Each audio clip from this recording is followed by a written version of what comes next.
him. Yeah, no problem. We've all got a lot of them.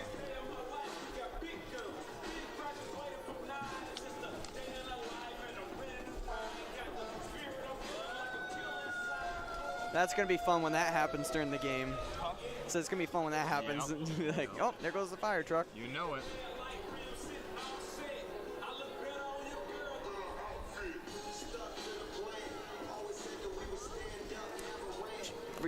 For your reference here. I don't think so. I'm sorry. Yeah. Is this Hausinger or Hubsinger? Maybe I just can't read. Huh? Is that a V? Hausinger. Yeah. I was like a V. I was like, that's not seeing right. When I read my game recap, I got everyone spelled right.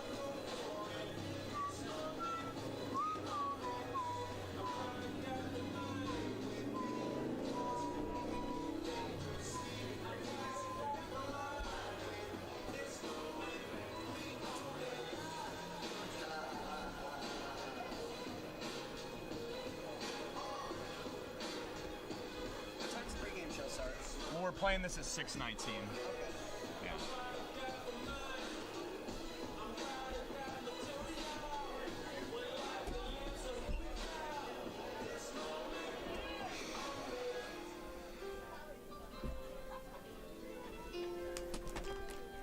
We're good. Are we all good on mic tests? Huh? Or are we all good on mic tests? I think or? so. Okay. Where do you find the And then is it on the Gulls website? Well, after, like, this is going live on, like, the pro web stream, and then after it's all over, he posts it on YouTube. Where's the web stream? I was just wondering. I don't know the exact link to be either, to be honest. I think Tom would know.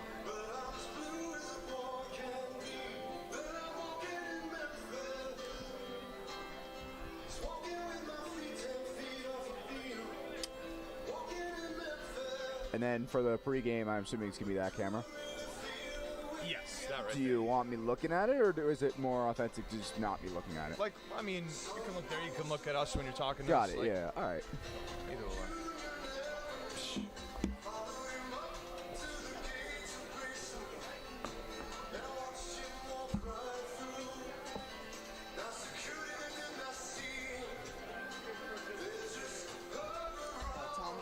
Tom just sent the link to us.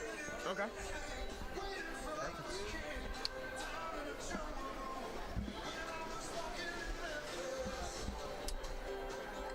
Technically, this is a fight for first tonight. Yeah? Audio check's good. Kill your mics until we go live. Okay. All right.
For the first time in 672 days, Newport Gulls baseball is back at Cardines Field.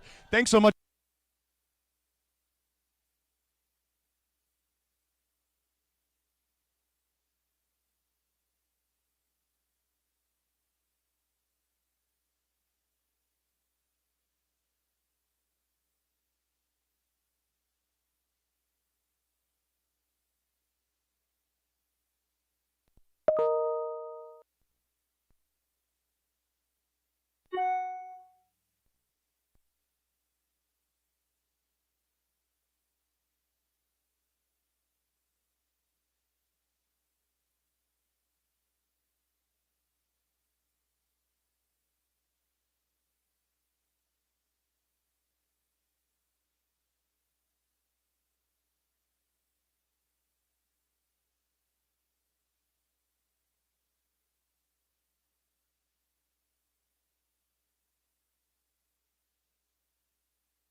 For the first time in 672 days, Newport Gulls baseball is back at Cardines Field. Thanks so much for joining us. Zach Letson getting you set for a Teacher Appreciation Night. It's a matchup between the 1-0 Gulls and the 3-1 Bay Sox. Newport opened up their season with a 7-2 win on the road against Valley before Friday's game right here at Cardines Field was canceled against the Sharks. That brings us here to opening night in Newport starting in just moments. So the Gulls pregame show starts right now.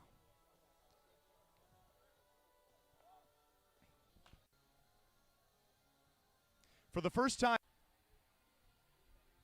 Welcome back to the Newport Gulls pregame show on the NECBL Broadcast Network. I'm Ryan Medeiros here alongside Connor Kiley, one of the stars of Thursday's game, going 2 for 5 with a couple RBIs on the night. Connor, I'm so excited to have you on the show. I want to ask you first off before we get started. You were one of the later additions to the roster with a couple of guys in the NCAA tournament. You get called up. Your first game, you're batting second, starting in center field. How exciting was it to get an opportunity to start for the Gulls on your first night? Kind of everything I could have hoped for. It's great to just kind of jump in there right away, bat second, and definitely was excited that I contributed to the 7-2 win. Yeah, you grew up in Portsmouth, Rhode Island, and you played high school ball for Bishop Hendricken. How does it feel to be sort of a homegrown player here playing in Newport? I used to always watch the Gulls growing up, so always kind of wanted to play for them growing up. So to be here and be on this field is kind of a dream come true. Yeah, now standing here in Stonehill, batting an even 400, and you had more walks than you had strikeouts. How do you translate those numbers as a Skyhawk at the D2 level to what seems like kind of a higher level of competition here in the NECBL? Just kind of keeping the same mindset, looking for good pitches up there, good pitches to drive, seeing the ball well, so just kind of staying hot from college and kind of keep it going throughout the summer. Yeah, and speaking of staying hot in college, you were an outstanding 18 for 18 in stolen base attempts. Obviously, speed plays a huge factor into that, but what else do you accredit to that success? My outfield ability, my glove, I think is definitely a big part of my game. Ability to get on base, and just kind of manufacture runs is, I feel like, is definitely a beneficial part of my game. Yeah, and you mentioned that outfield play. It's a bit of a strange dimension here in center field at Cardines. I know you're playing center field. You're going to be playing a lot of center field for this ball club. What have you worked on to be able to handle the strange dimensions out there in center? Just talking with my other outfielders, lots of communication out there. There's no warning tracks, so got to be kind of loud and kind of know where the fence is and kind of how balls are going to bounce. So yeah, it's a little tricky out there, but should get the job done. Yeah, thank you so much for your time, Connor. Thank you guys. Thank you guys. That wraps up this pregame interview segment. The game show preview will continue right after this break. Welcome back to the Gulls pregame show. Welcome back to the Gulls pregame show here on the NECBL Broadcast Network. Zach Letson joined alongside Gulls outfielder Sam Cochran. Sam, you led off the season for the Gulls in the leadoff spot. For the road team, first at bat of the season, and you got a base hit. How did it feel for your first at bat in over a year to get that hit and what was a big win for the Gulls? It's always great to start off a game like that. The barrel to the baseball is always awesome in the first inning. We scored in that inning, got a great win, great team win. Pitching and defense were great, and we're going to keep. Well, you're someone that's pretty familiar with the NECBL. Spent 2 seasons with the Winnipesaukee Muskrats, 2 pretty good ones for that matter. Now you're here with the Newport Gulls. What do you like about playing in the NECBL? First off, since I'm a Florida boy, it's really good to get out of Florida. It's 95 degrees down there right now, so the weather's awesome. We got guys from all over the country. I've built a lot of great relationships. A lot of talented players here. It's a lot of fun just to meet these guys and have a. Well, you guys beat the Blue Sox 7-2 in your first game of the season. 13 hits, including 2 from you. What's kind of the key for you guys to replicate that and get an opening night win at home? There's a lot of anticipation with this one. You got water? Supposed to open up Yes. Friday night. I'm gonna go head up now. I think we just gotta Did you grab a take some headset deep already? breaths and have fun. No. We got I didn't know I needed to. I think that's gonna give us a lot of confidence coming into this game. Similar to last year, And, we're keeping just them on the wanna wall. be Well, Sam, thanks so much. Well, Sam, thanks so much for the Didn't time. know Gulls that. pregame show continues. The Gulls right here pregame show on the continues right NECBL here broadcast. on the NECBL Broadcast Network. Welcome back to the Gulls pregame show Welcome here on back to the the Gulls pregame show here on the NECBL Broadcast Network. I'm Zach Letson, joined alongside Blue Sox broadcaster Cal Freeman and the Gulls field reporter Ryan Medeiros. Well, Cal, the Gulls came out to Holyoke and they beat the Valley Blue Sox 7-2, but since then they've looked really good lately, winning 3 straight. What's kind of gone right for you guys? A couple things have gone right. As far as Ryan Hart rating NECBL Player of the Week, hits 3 home runs in his last 2 games, including two big home runs in the win at Danbury. And the bullpen has come in and been exceptional. That Friday night, that opening win against Mystic through 2 2/3 shutout. Very good last night, able to shut out Danbury, and now riding in this one. So Valley's played 4 games So so far. Valley's played Newport 4 just games so won. far. Newport Ryan, just won, and Ryan, it was a good one as we mentioned, a 7-2 victory on the road. Now the Gulls are home for the first time. How can Newport kind of keep that success going here at home? Well, you saw the 13 hits on Thursday, Zach. The offense has to keep that performance offense going. And the key to that is going to be keeping that good line drive approach for the hitters. Sometimes when you get into these fields like Cardines with shorter dimensions down the lines, the hitters got to stay within themselves. Don't go launching the ball, trying to hit home runs. Keep that line drive, hard hit approach, and Getting good results. closer and closer to first pitch. Getting closer and closer to first pitch here at Cardines Field for the first time in the Gulls 2021. pregame But for now, continues the on Gulls the pregame show NECBL continues broadcast on the NECBL Broadcast Network. Welcome back to the Gulls pregame show here Welcome on back the to the Gulls NECBL pregame show here on the Broadcast NECBL Network. Broadcast Network. Zach Letson joined alongside Gulls head coach Kevin Winterode. Coach, your team picked up a big opening night win, 7-2 out in Holyoke. What'd you like from your team on night number 1? Well, just we didn't beat ourselves, which is always good. The first day we had bats, and we hit Canair, which is a good pitch good. So usually when you do those things, Well, the team had the game canceled. Well, the team had the game canceled on Friday, so you're playing Valley for the second straight time. April won 3 straight games. April won 3 straight games. What's kind of the key to sustaining the level of play that you guys had out in Massachusetts? I think part of it is what they got to do. When you start playing every day, you start figuring some of those things out. So what we really need to do is just kind of get playing every day, so everybody's playing, everybody's comfortable. So start on Wednesday, have a long week, and it'll be good for all the kids to get Well, it's out the and play. first game here at Well, it's the Cardines Field. first game here at Cardines Field for the Gulls in 672 days. How exciting does it feel just to be back? Well, it's normalcy, which is nice. You know, we've had a whole lot of unnormal, and getting down here and being down here and hitting and feeling the wind off the ocean is just some normalcy we haven't Coach, seen. thanks so much for the time and good luck. Coach, thanks so much for the The Gulls time and good pregame luck show tonight. continues right here. The Gulls on the pregame show NECBL continues right here Broadcast on the NECBL Broadcast Network. We have a CO, yeah. Do you have batteries just in case this thing freezes out? I don't have 9 I volts. thought I bought Push a in, bunch of push them. in. Had them in. I found 2 the other day. Cool. So this is all I have. Thank you. Welcome. Hey, Zach, I'm not hearing that clip. Kill the mic. What's up? Thank you.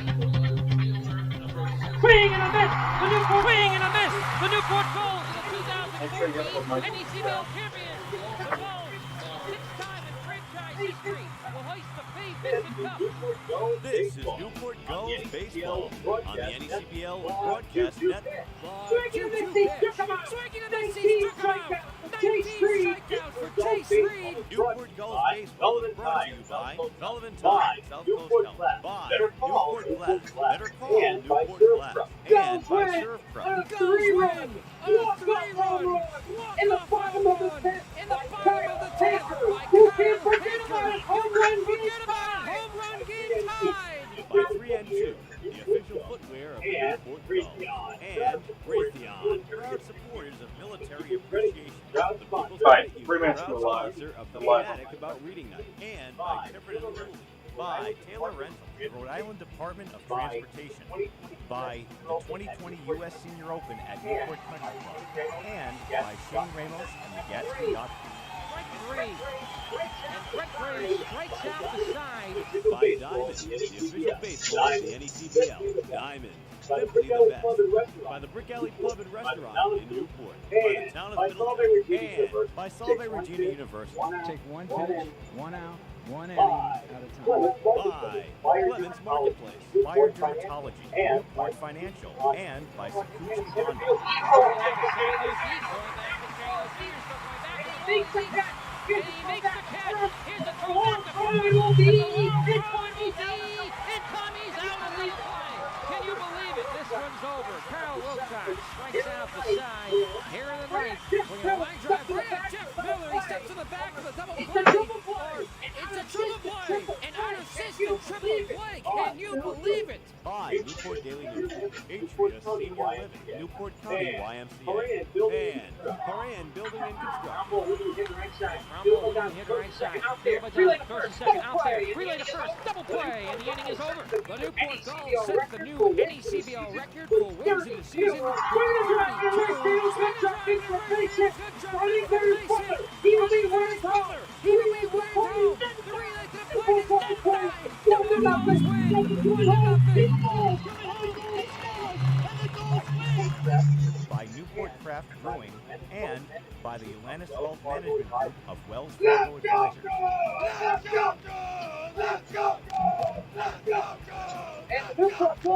And the Newport Gulls have pitched a no-hitter. Shows you how good of a team we are. That's why we're first place. Yeah, let's keep going. Another play!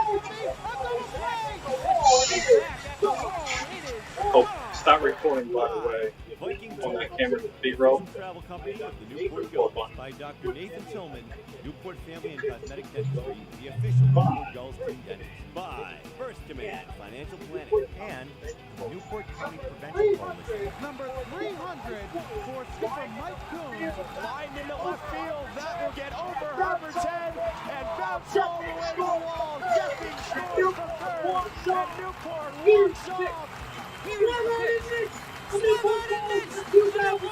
NECBL champion. The Gulls have Jack Brown behind the mound as the Gulls become the first team in league history to win 4 Fay Vincent Cups. Once again, here is Zach Letson and the Newport Gulls broadcast team. For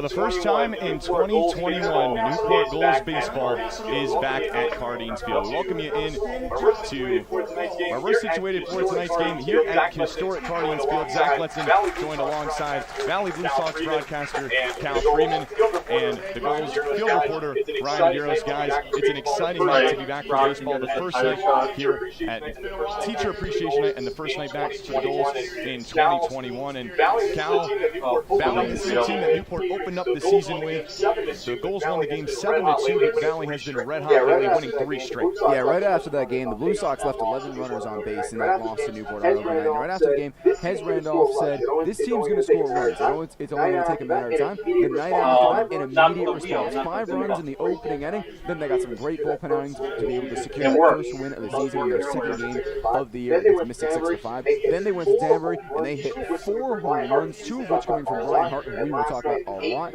And last night, an 8-0 shutout mixed with a great amount of offense that came on late, scored 4 runs in the 8th to seal that, and another great performance from their bullpen. Well, it's opening night, game number 1 here at home for the Gulls at Cardines Field. Let's get to today's lineups.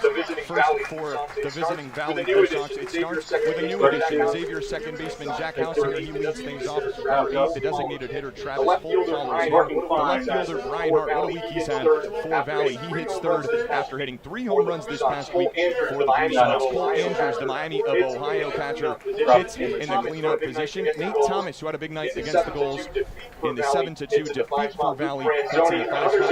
Manzoni, another Xavier product, comes in the 6th hole and plays first base. Brendan Hewitt plays center for the Valley Blue Sox and hits 7th. Kyle Hawes in the 8th hole in right field. And Mason LaPlante, the Yale product, playing shortstop tonight for Valley. For the hometown Newport Gulls, the lineup goes as follows. In right field, Sam Cochran, what a game he had for the Gulls to start off this season. A leadoff hit, a 2-for-5 night with an RBI for the Gulls. He hits leadoff, followed by Grayson Moore, who did not play in game number 1. The Vanderbilt product getting the spot in the second hole and playing in left field. Matt Wood hits third for the Gulls after a 2-hit performance against Valley and is doing the designated hitting. CJ Pitaro, how about another Vanderbilt product? He cleans up the order, hitting 4th and playing the hot corner third base. Joe Fortin, URI, the nearby product.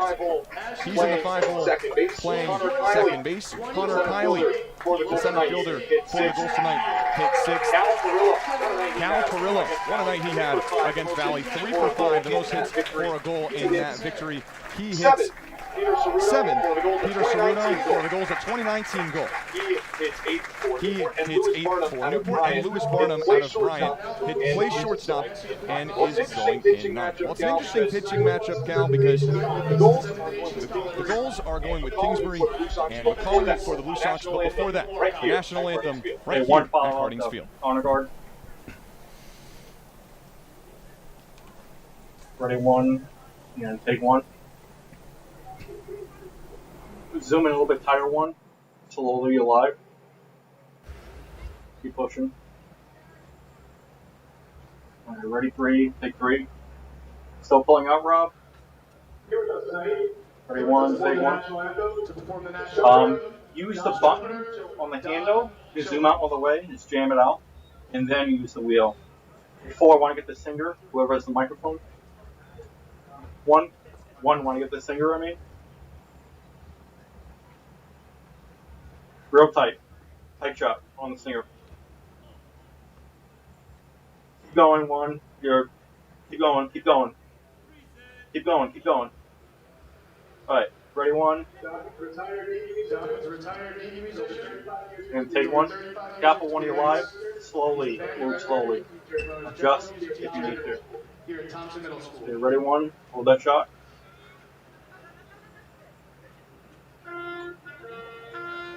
Good, 3.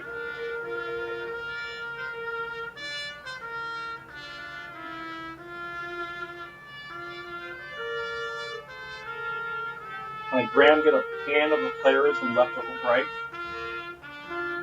Zoom in from the waist up. Hit a 1.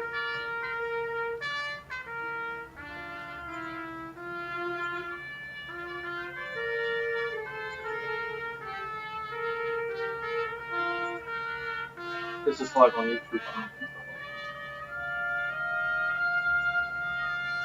YouTube. Zoom in more. Waist up, Graham. Keep going. On the players. Keep going. Tilt down. Hand left to right slowly. 5, 6, 1.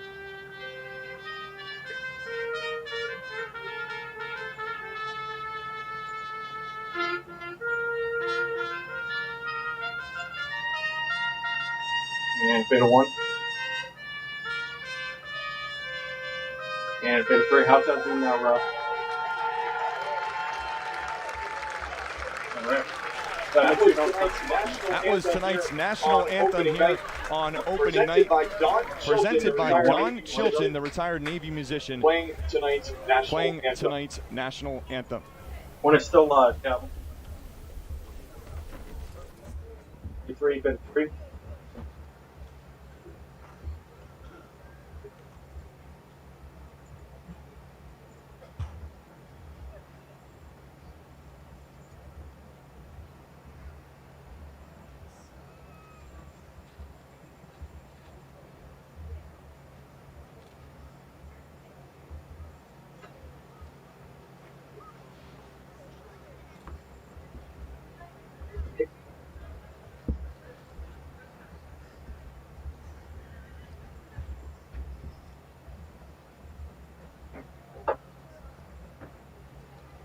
Thank you again, Don. Thank you again, Don. It's great.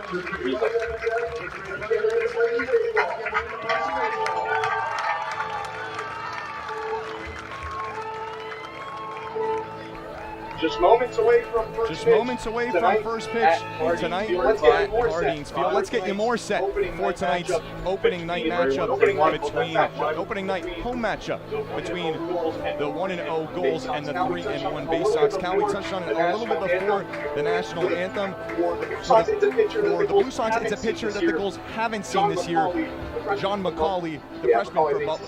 Yeah, McCauley makes his second appearance of the season. Came in that Friday win against Mystic and pitched very well, very in control of his pitches. An inning so far this season, 0-0 to 0 ERA. Walked one batter, didn't strike anyone out. But throughout this season for Butler, started 6 games of his 11 appearances, 3-3 with a 6.21 ERA. Had some great outings as a starter, including a game against Villanova, where he threw 5 scoreless innings against the Wildcats. And for the Gulls, they're sending out a familiar face from 2019. He has not pitched this season, but Jimmy Kingsbury, the senior from Villanova, making his 2021 debut after a fantastic season with the Villanova Wildcats, where he made 16 appearances and went 5-4 with a 4.87 ERA, 86 strikeouts, which led the Wildcats and was second in the Big East Conference. And as a Newport Gold in 2019, he played a lot for Kevin Monroe's team, going 11 games, second on the team, 2-0 with a 4.36 ERA,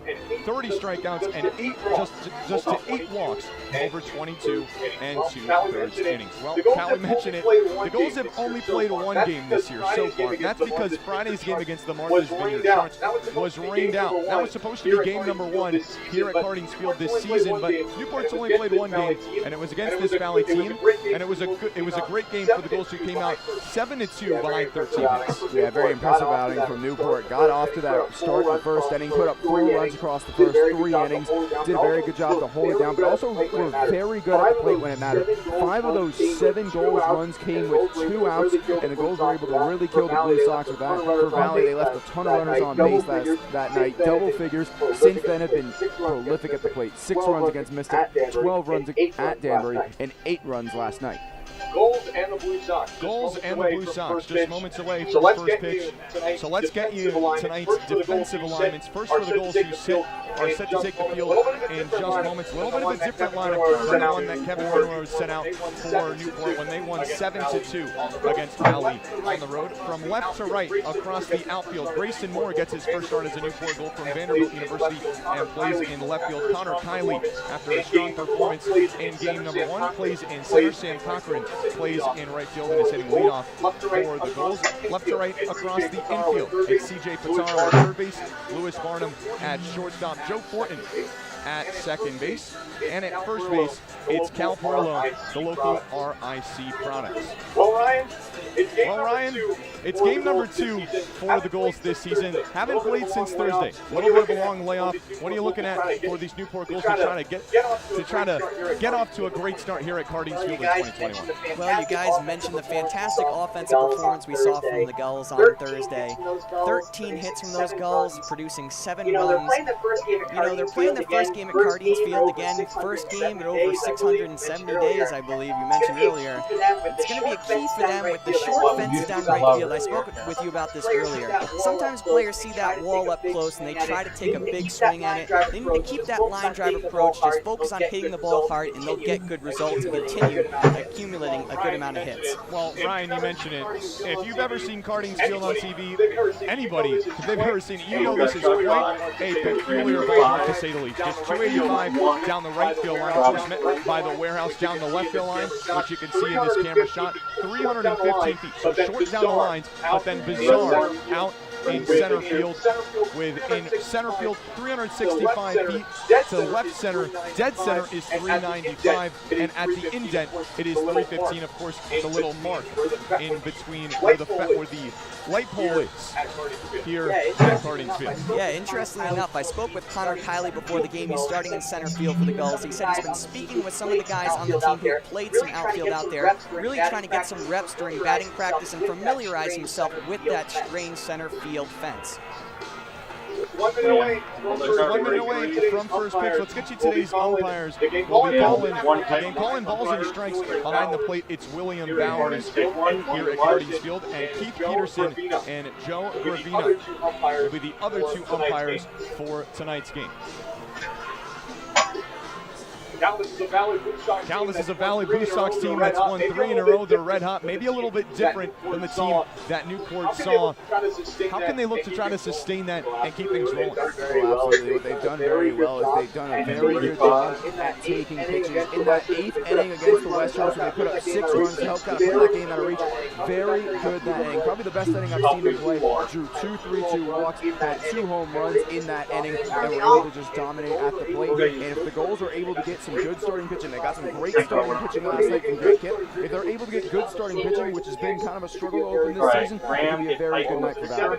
Well, it was a 7-2 win for the Gulls in game number 1 against the Valley Blue Sox. 13 hits for the Gulls and an outstanding pitching performance by Brandon Garcia. He got the win for Newport, going 5 1/3 innings, giving up just 1 run in the victory for Newport. It's a chilly night. It's been a great day here at Cardings Field and in Newport, Rhode Island. 65 degrees and partly cloudy, and the fog, which could play an interesting part in tonight's game, starting to seep in just a little bit.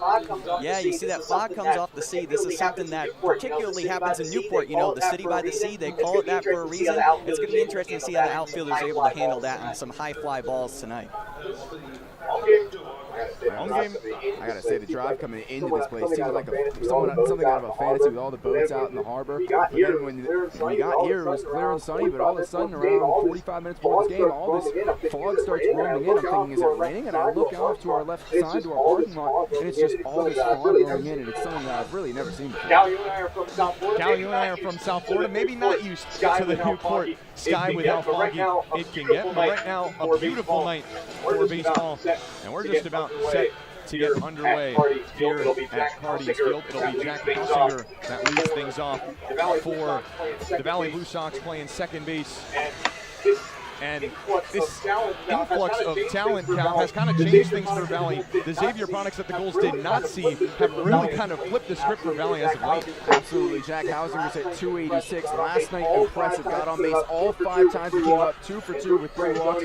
And Luke Franzoni, who hit 6 tonight in his first game as a Blue Sox, his first hit, a 3-run go-ahead home run in the 3rd inning. So these two have supplied a much-needed impulse of talent. A 672-day wait for baseball at Cardin's Field. It is finally over. In front of a packed crowd at Cardin's Field. Baseball set to get underway between the 1-0 Newport Gulls and the 3-1 Valley Blue Sox. Ready, 3.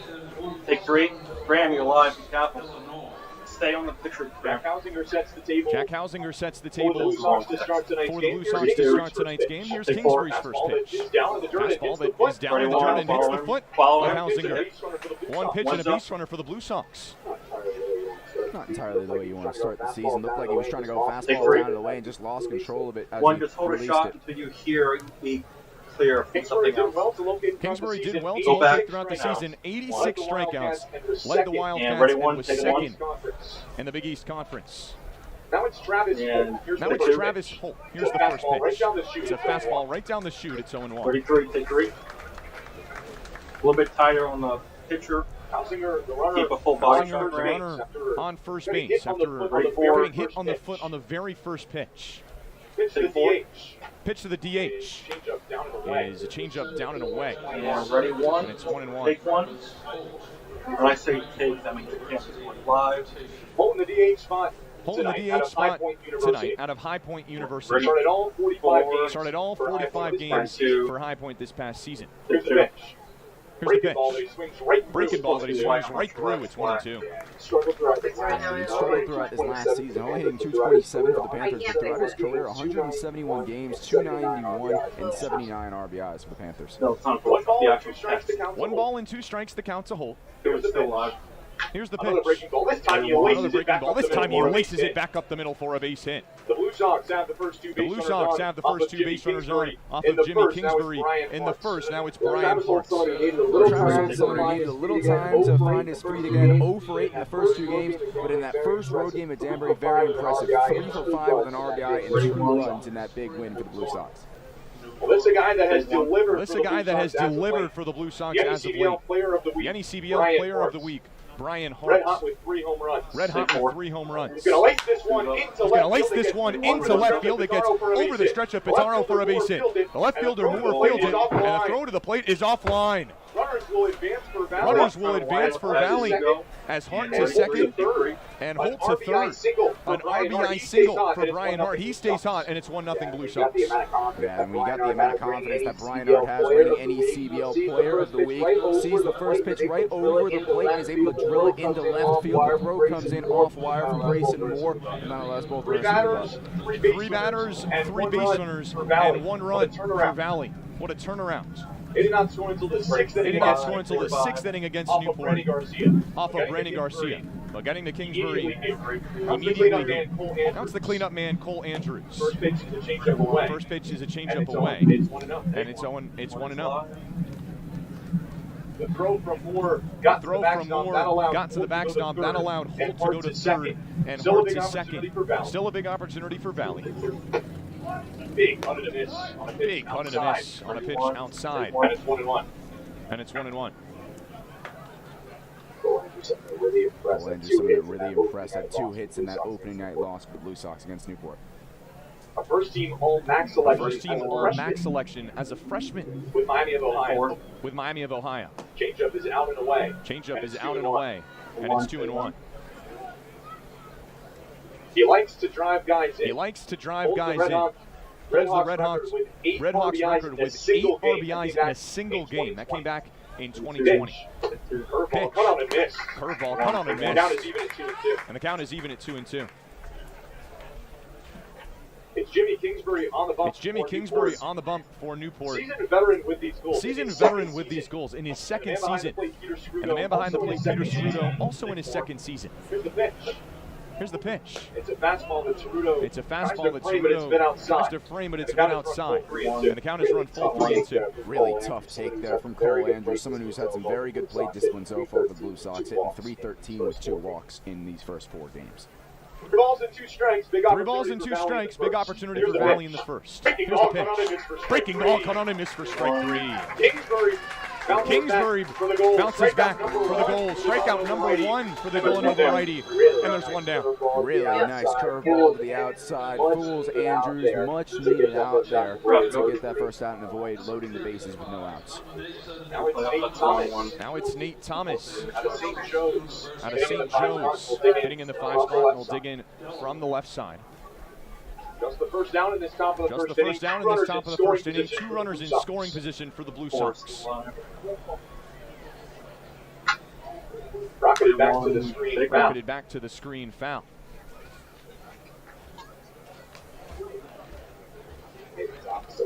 Nathan Thomas, someone who desperately needs a bounce back. Didn't play yesterday after going 0 for 4 with 4 strikeouts and a walk in that win over Danbury. Well, he just finished his junior season with the Hawks, and it was a pretty good win.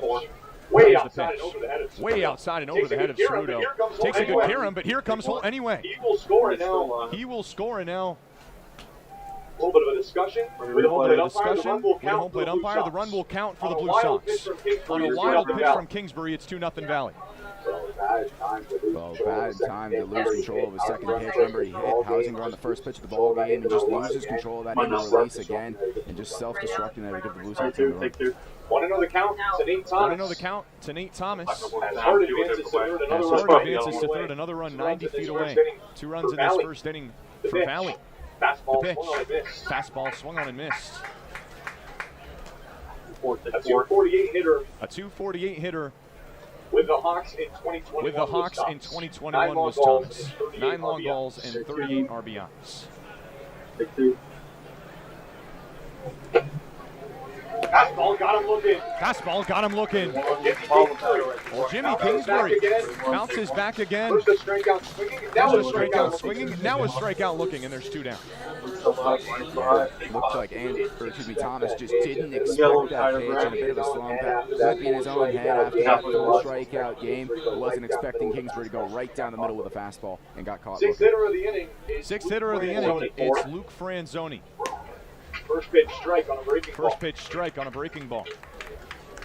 2 runs in for Valley in the top. 2 runs in for Valley in the top of the first. A chance for more. Gulls looking to stop the bleeding. With Hart 90 feet away. Hart 90 feet away. Fastball that's in the dirt. And it's 1-1. Franzoni did not play against the Gulls in the first matchup between these 2 teams. There's a fastball in there for a strike. It's 1-2. Valley has received a lot of Xavier players here as of late. 4 on the roster. We've already seen 2 of them. One's on the bench and Garrett Schultz, the other out of the bullpen, and Jonathan Kelly. 1 ball, 2 strikes to count. With 2 outs. Here's the pitch. Breaking ball got him. Jimmy Kingsbury, how about striking out the side? 3 strikeouts in the first inning for Kingsbury, but Valley scores 2. It's 2-0 Valley over Newport as we go to the bottom of the first on the NECBL Broadcast Network. The 2021 New England League All-Star Game will be hosted by the Newport. Make sure you kill the effects mic for these 2. I still hear snap sound. Join the NECBL's best as they take to the diamond in front of scouts from every MLB organization. Zach, turn it up a little bit. I'm still hearing PA. Kill the effects mic too. www.necbl.com for more information. NCTV 18, Newport County, the World Wide Web, and on DVD. All the This is text Newport that's Gulls black. baseball on the NECBL Broadcast Network. All 6 spots. Be sure to check out the Gulls online at newportgulls.com. That's It's supposed to be white. newportgulls.com.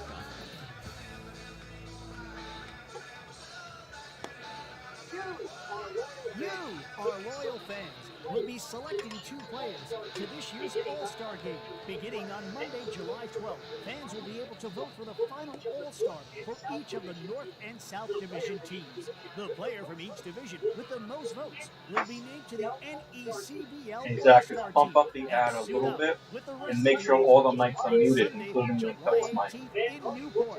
Fan voting will take place online at vote21.necbl.com beginning on Monday, July 12th. Newport Gulls baseball. Newport Gulls baseball on your home for the Gulls, the NECBL Broadcast Network. Right, I just tried changing 2 of them. Back here in Newport. 2-0 Valley over the Gulls as we go to the bottom of the first. 2 runs for the Blue Sox coming in that top of the first inning. What an inning that it was, Cal, for these Blue Sox. A hit by pitch and a pair of singles really did the damage for the Blue Sox. Yeah, Jimmy Kingsbury struck out the side, but on the 2 pitches that he lost control of was really made to pay. Beans, Jack Hausinger to open up the ballgame. He then came around to score after a pair of singles, and then the wild pitch allowed the Blue Sox to get that 1 extra runner across.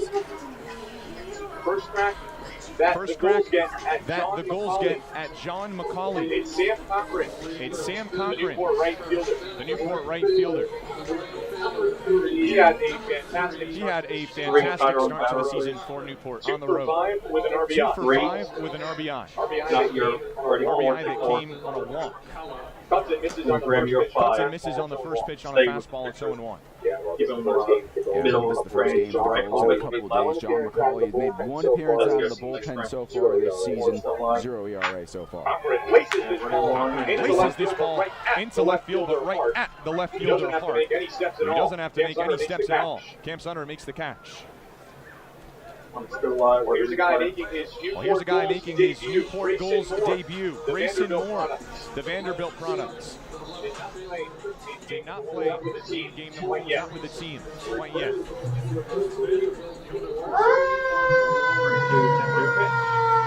pitch is a fastball that's 2 inside. It's 1-0. Moore, one of 4 Vandy players this year on the Gulls. This time he looks at a pitch in the dirt. And it's 2-0. 2 runs for the Blue Sox. 2 runs for the Blue Sox. In the top of the first, Gulls looking to answer. Here's the pitch. Fastball down low. Fastball down 3 low. balls and no strikes, a good hitter's count. 3 balls and no strikes, a good hitter's count for Moore. Yeah, as mentioned, Grayson Moore, one of a couple of Vanderbilt players on this team, but is yet to get a hit for Vanderbilt. Made all 5 of his appearances in 2021 as defensive side. 3-0. Fastball catches that outside part. It's 3-1. 3's up. McCauley in his second game. For the Blue Sox, but the Gulls haven't faced him yet. Hits this one hard back to the screen. On the left side. And the count is full.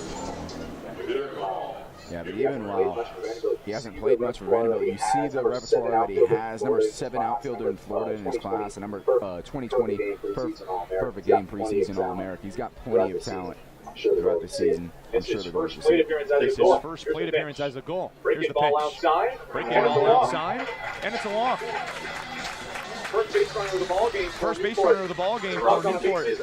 Comes on a bases on balls in the bottom of the first. Really mature at that from Moore. McCauley did as much as the battle back in that at-bat. Gave a 3-1 pitch that fortunately Moore saw a little too late, but overall was trying to get him on a breaking ball to the outside and just missed. Now it's the 3-hitter Matt Wood, who did the catching for Newport on Thursday, is not doing the catching tonight with the arrival of Peter Ceruto. The goal in 2019, the goal in 2021, who hits 8th tonight. First pitch coming to the lefty. Fastball rocketed back to the screen. A hit by pitch. A pair of singles. for the Valley Blue Sox. Making a statement early. Here at Cardines First Field. home game for the Gulls. First home game for the Gulls in quite some time. First to check in over on first. And Moore has to scamper back to the back. Last time there was a home game here at Cardines Field. Field. Game number two between the Gulls and the Martha's Vineyard Sharks. A one-run victory for Newport to keep their season alive. 0-1. Fastball just gets that inside part to Wood. And it's quickly 0-2. Yeah, this guy against Valley last week. 2 RBIs, 3 runs.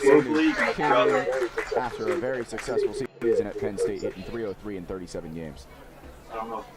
He's behind no balls and 2 strikes. I know it. Here comes the pitch. Change up upstairs, it's 1-2. You can see McCauley already attacking the strike zone very frequently. Threw 2 strikes to Sam Cochran before he lined out to left field and then was able to battle back with 2 strikes in the last AB. Parra hits against these Blue Sox the first time that they played. 12 hits in his last 14 regular season games in 2021. Breaking ball is in the dirt. A good block from Andrews to keep Moore at first. It's 1-2. Very good block. Moore had a bit of a lead off of first base and sort of in between whether he wanted to run on that pitch, but Andrews very quick off his feet and able to keep him at bay at first. 1 ball and 2 strikes. The count? The catcher out of Penn State. Another checking on Moore. Healthy lead at first. He's just able to get back in time. You don't have to follow catchbacks. I have that on 3. Good. Yeah, I forgot looking for a response. It's 2-0 Valley in the bottom of the first inning. Here's the pitch. Change up just inside. Count evens up. To Wood at 2-2. Really tough job to lay off that one if you're Matthew Wood, but someone who's got some very good plate discipline. Drew 19 walks last season for Penn State. Looking for a walk right here potentially. With Moore over at first. Another check in and he's back in time.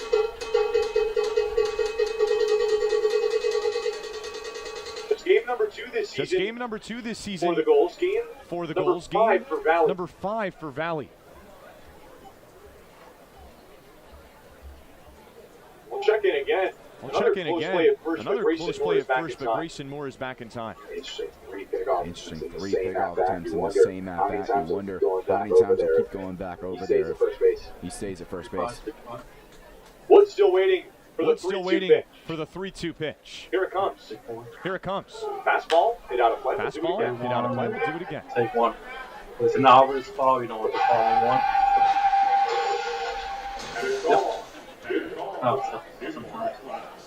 A 3-game winning streak for these Valley Blue Sox. They are red hot. They beat Mystic 6-5, Danbury 12-7, Danbury 12-7, and then 8-0 pitch. Here's the payoff pitch. Inside corner, strike 3. What a pitch from McCauley to bounce back from the walk, and there's 2 down. Well, he'd mixed in a couple breaking balls in that bat, but that time a perfectly placed fastball down and away. Wood wasn't expecting it, and that's his first strikeout of the season. From one Vanderbilt product at first to another one at the plate. CJ Pitaro, his first pitch is a pitch in the dirt. Pitaro getting the start at the hot corner for the second straight game for Kevin Winterow. 1-0. High and tight. It's 2-0.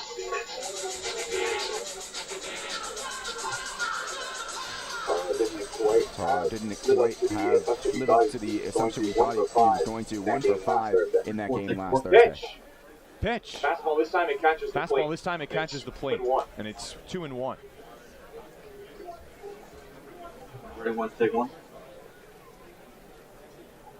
1 for 5 in that game. He scored one of the 7 runs for the Gulls. First to check in back on Moore.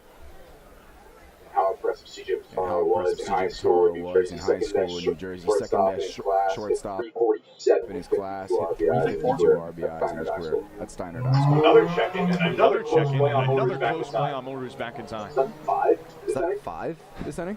Because it was 3 Because it was 3 last day, it's been 2 this one, I assume? Making Pizarro away, he made Wood wait as well. Now here it comes. Now here it comes. Fastball. Another good stuff from Andrews. 3-1. 3-1.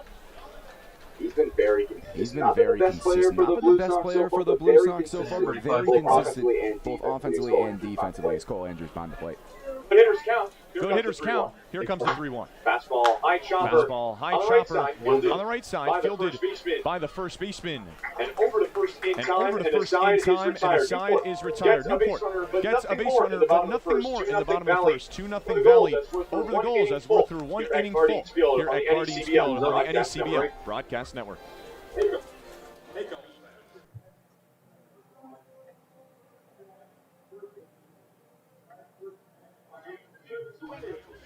This summer, the NECBL 14 organizations join over 200 major leaguers by wearing custom Franklin batting gloves as members of the Franklin family.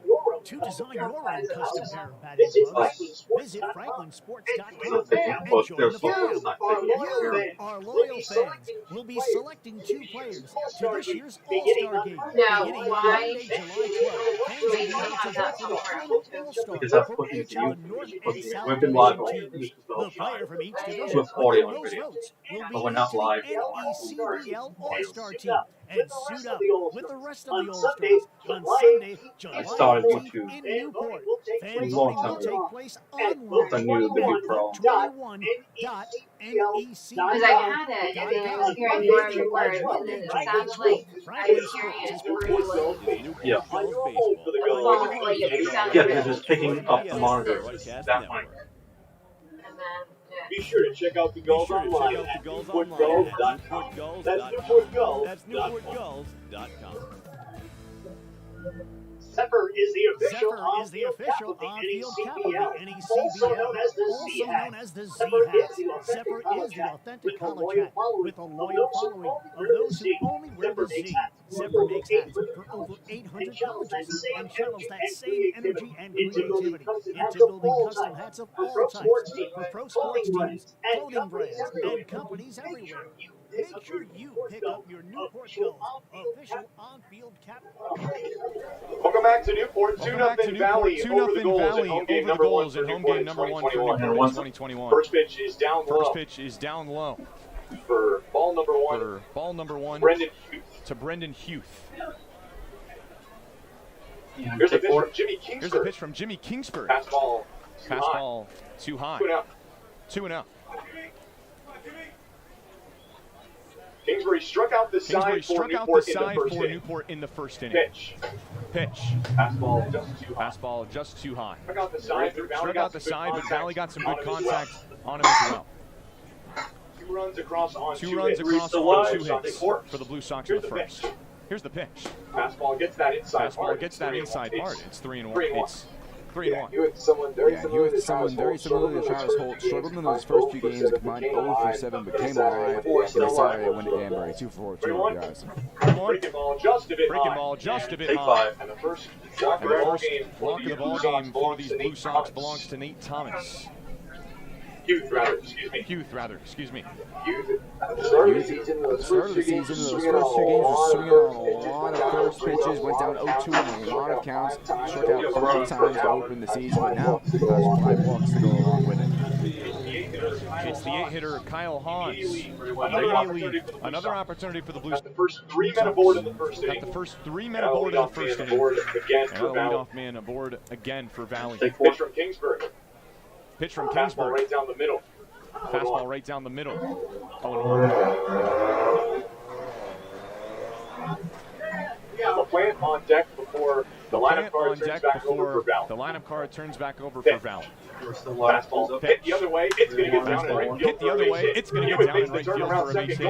Hewitt makes the turnaround second, going for third. Throw in is too high. Hit number 3 on the night for the Valley Blue Sox, and it gives the runners on the corners with still nobody out. Perfectly executed hit and run from Hez Randolph. He's been very aggressive with his runners on base. Hewitt goes at the perfect time, and a perfect piece of contact from Hans gets down. Another hit hit for him. And again, runners on the corners here for the Blue Sox. Yeah. So big foul. Opportunity once again. It's the shortstop out of Yale, Mason LaPlante. I'll make sure Amanda says. I already put it on Twitter. Okay. First pitch for Kingsbury. Fastball as the runner goes down to second. Throw from Ceruto is a chopper, not in time. Instagram. Haas swipes second base. And Valley has runners on second and third with still nobody out. I think he is heading momentarily back to the dugout, it looks like. Yeah. Not sure if he is banged up. Not sure if he is banged up. Certainly hope he's all right. That's not a good sign. Certainly hope he's all right. Without good, Kyle Haas been hitting over 400 in these first couple games, already a single. You hope he's not injured, trying to be too aggressive. Play is stopped for a moment. Looks like the hand of Haas may have been banged up a little bit. 10-2. Down by the Valley dugout. Of course, both of these dugouts the trainer are down the first base side here at Cardinals. Okay, that's fine. Yeah, I've never seen this before at a ballpark. No. Dugouts right next to each other, very similar to you see like at a hockey game. Two benches right next to each other. I'm not used to seeing that in any kind of baseball stadium, whether it's professional or recreational. Well, it looks like Haas is trying to get tended to stay in this game. Maybe a bit of an awkward slot. Maybe a bit of an awkward slot. Haas a late addition to this. Blue Sox lineup came in within that first week of the season from Hartford University, and he has been great after struggling in 2021, only batting .222. He's refound his form that he had in 2020, and has just delivered for Hez Randolph so far. Still getting tended to. Still getting tended to by the Gulls staff. Jimmy Kingsbury trying to Capital 3 alive. After this stoppage. They're still low. Excuse me, the baby is out now. They're going to pinch run for him. This is going to be a debut for Garrett Schultz. Another Xavier product on the base path. So Kyle Haas exits the game. Certainly hope he is all right. Yeah, ready one. Take one.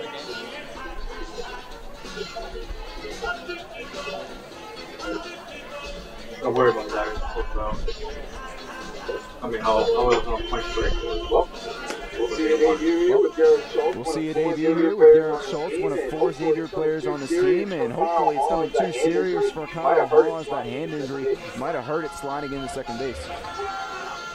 So Haas is out of the ball game. It's 1 ball and no strikes to Mason. It's 1 ball and no strikes to Mason LaPlante out of Yale. Opportunity for the Blue Sox once again. Yeah, ready 5, take 5. Runners on second and third, just like what they had. In the top of the first inning. They scored 2 runs. Kingsbury Kingsbury gives a look over to second base. Breaking ball, pitch. Down low and away. Breaking ball, 1-0. Down low and away. 1-0. You got to wonder, that's a lot of time between those two pitches. Plenty of time for Mason LaPlante and Jimmy Kingsbury to think out this at-bat. LaPlante has not played since 2020. He's a changeup trying to hold up his swing. And he did. LaPlante struggled to open the season. 0 for 3 against Newport on opening night. 0 for 3 with 2 strikeouts in the game after that. But he returns to the lineup against the Westerners this past Sunday. Got his first hit, but most importantly, made some great plays defensively.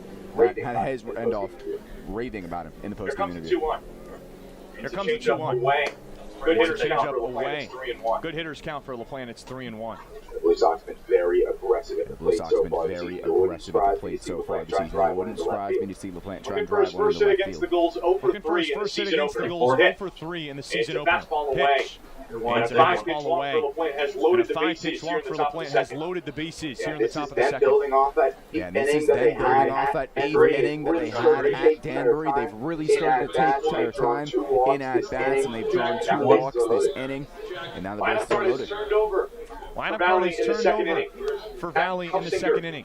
The second baseman from Xavier. The second baseman from Xavier. Looking to really put a stamp on this game for the Blue Sox and a big opportunity. On this game for the Blue Sox and a big opportunity. Fastball catches the top part of the plate. It's a fastball, catches the top part of the plate. It's 0-1. Really important at bat here for Kingsbury. Really important at bat here for Kingsbury to at least try and establish a foothold back into this ball game. Don't want it to get too out of hand early. The ball's in one strike. Hausinger. The ball's in one strike to Hausinger. There's a fastball in there for a strike. It's 0-2. There's a fastball in there for a strike. He was hit by a pitch on the very first pitch of this game. And scored the first run of the ball game for Valley. Scored the first run of the ball game for Valley. Did not play the first time that these two met up. In Holyoke. In that 7-2 win for the Gulls. Here's the 0-2. Here's the 0-2. Chopper over the head of Kingsbury. Over the head of Kingsbury. Fielded by Fortin. Over to first. And he got him. Nice play by Joe Fortin to charge the baseball. Farron over to first. For the Blue Sox, he'll take that. It's an RBI ground out. It's the Blue Sox in this situation will exchange a run for an out. Just hits it right over the mound. Very good charge, as you mentioned, by Fortin to charge onto it. But as you mentioned, you get the run and it's 3-0. Third run crosses home plate. And still an opportunity. Runners on second and third. And it's Travis Holt. The DH. First pitch. Fastball just misses outside. It's 1-0. Holt got the first hit of this ball game. It was a single. Hart singled behind him. Got the party started for Valley. Fastball hit right back to the screen. Fastball hit right back to the screen. Nearly caused us to flinch. Right back into our area. It's a good thing there's a fence at Cardinals. I feel pretty protected behind this fence, whereas back at McKenzie, no wall between us and the press box. If a ball gets one ball and one strike to Travis Holt. Fastball this time dots that outside part. Actually had a pretty funny story a couple nights ago, right after you came on that Friday night. We had a foul ball hit up and above us. My broadcast partner, Devin Dovak, on the night, didn't see it, bounced inside the window and out of the press box. Had us all jumping. Never seen that before. Pitch. So make a play on it. Breaking ball. Shot into the air. High into the air. And shortstop Barnum. He makes the catch in shallow left field. And there's 2 down. Really scary play there from Newport as Barnum dropped back and back and back, and he was just able to reach out to his left hand. Might be hard to play it through this fog, but he's able to make the catch and just shallow enough to keep the runner at third. It's Brian Hart now for Valley, who has had a fantastic season for the Blue Sox and has gotten off to a good start tonight with a single in the first inning. 2 runners in scoring position for Valley. Here's the pitch from Kingsbury. Big cut and a miss on a fastball. 0-1. Haas comes from the University of Hartford, a Linfield, Massachusetts native. 5 for 10 so far this season. Absolutely ridiculous. Yeah, now the only NECBL player with 6 RBIs after he came in tonight with a 5-way time for first in the league with 5.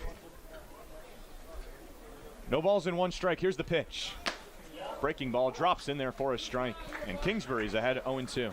Well, for as much as he's given up 3 runs in this first inning in 2/3, his breaking ball location has been very impressive today. Located a lot of those curveballs to the outside part of the plate. Kingsbury looking for another strikeout. He struck out the side in the first inning. No balls and 2 strikes with 2 outs. The pitch. Breaking ball got him. Jimmy Kingsbury works out of trouble. Valley gets 1 more run, but strands 2 in the top of the second. 3-0 Blue Sox over the Gulls on opening night at Cardines. This is the NECBL Broadcast Network.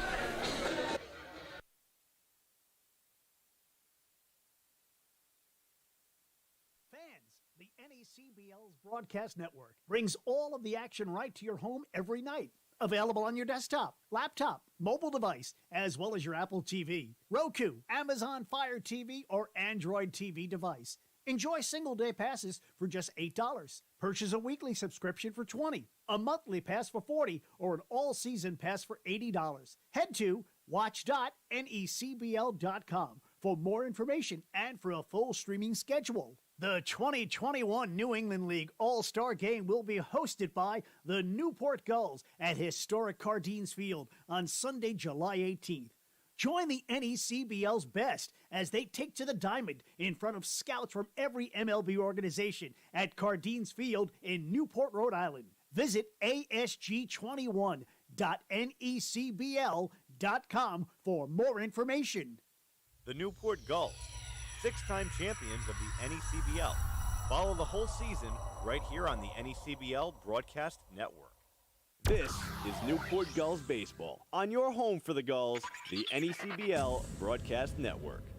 Whether you're an island resident or just visiting, the fastest way to get to the Cape and Islands is by taking the New England League's preferred partner, the Steamship Authority Ferry. Visit steamshipauthority.com for more information.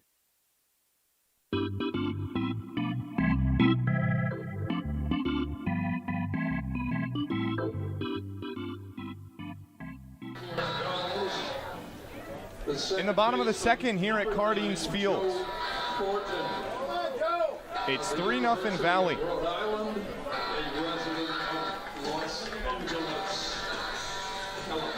Well, Jimmy Kingsbury's got those 4 strikeouts, but overall the Blue Sox have been all over him. Already 3 hits tonight, have drawn a couple walks as well. First pitch to Joe Fortin is laced down the right field line, but foul.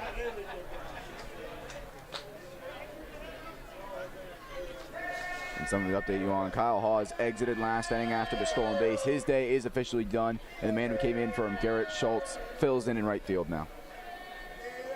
Hawes banged up after he slid into second base. Pitch to Fortin. What a breaking ball, but it misses for ball number 1. Up and down went that pitch from John McCauley. Yeah, he's been very impressive so far this season for the Blue Sox out of Butler. 1 ball and 1 strike to the URI product. Here's the pitch. Breaking ball. He makes contact with it, but hits it right back to McCauley.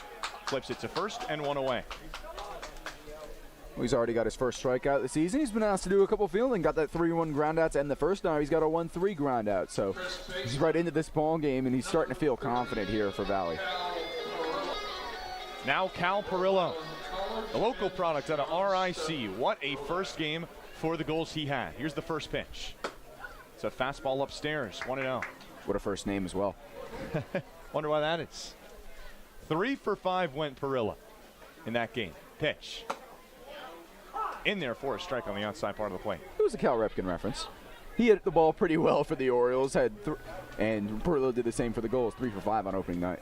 1-1, breaking ball, hit back up the middle, fielded by LaPlante, thrown on to first in time. Well, Perillo made good contact with it, hit it hard, but right to LaPlante, and there's 2 down. Yeah, and Hez Randolph could not stop raving about how good Mason LaPlante was last night defensively. Made 2 exceptional plays in the top of the 7th for Valley in a game that was still relatively close, and a really good job to field that one off the hop and gunning on to first. Now Connor Kiley for the Gulls. Here's the first pitch. Right back to that breaking ball goes McCauley, and it drops in for a strike. That was disgusting. The movement on that pitch, I'll tell you. Pitch. Fastball, not a lot of movement that time.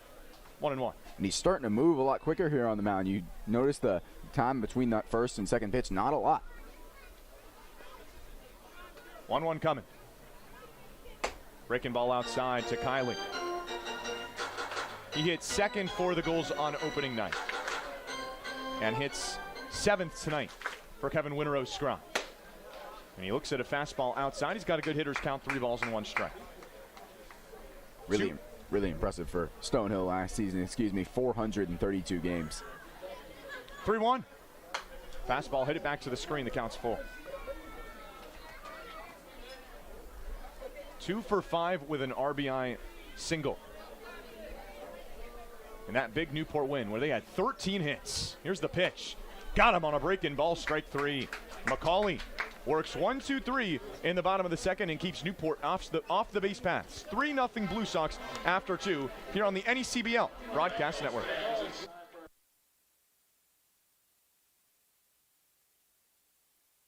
Fans, the NECBL's Broadcast Network brings all of the action right to your home every night.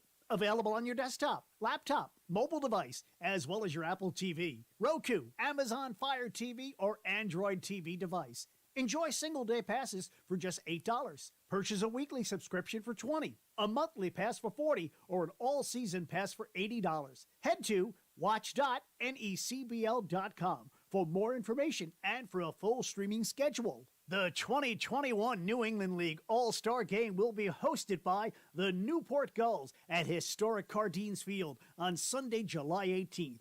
Join the NECBL's best as they take to the diamond in front of scouts from every MLB organization at Cardines Field in Newport, Rhode Island. Visit asg21.necbl.com for more information. NCTV 18 Newport County, the World Wide Web, and on DVD. This is Newport Gulls Baseball on the NECBL Broadcast Network. Need your Gulls fix? Check out NewportGulls.com. That's NewportGulls.com.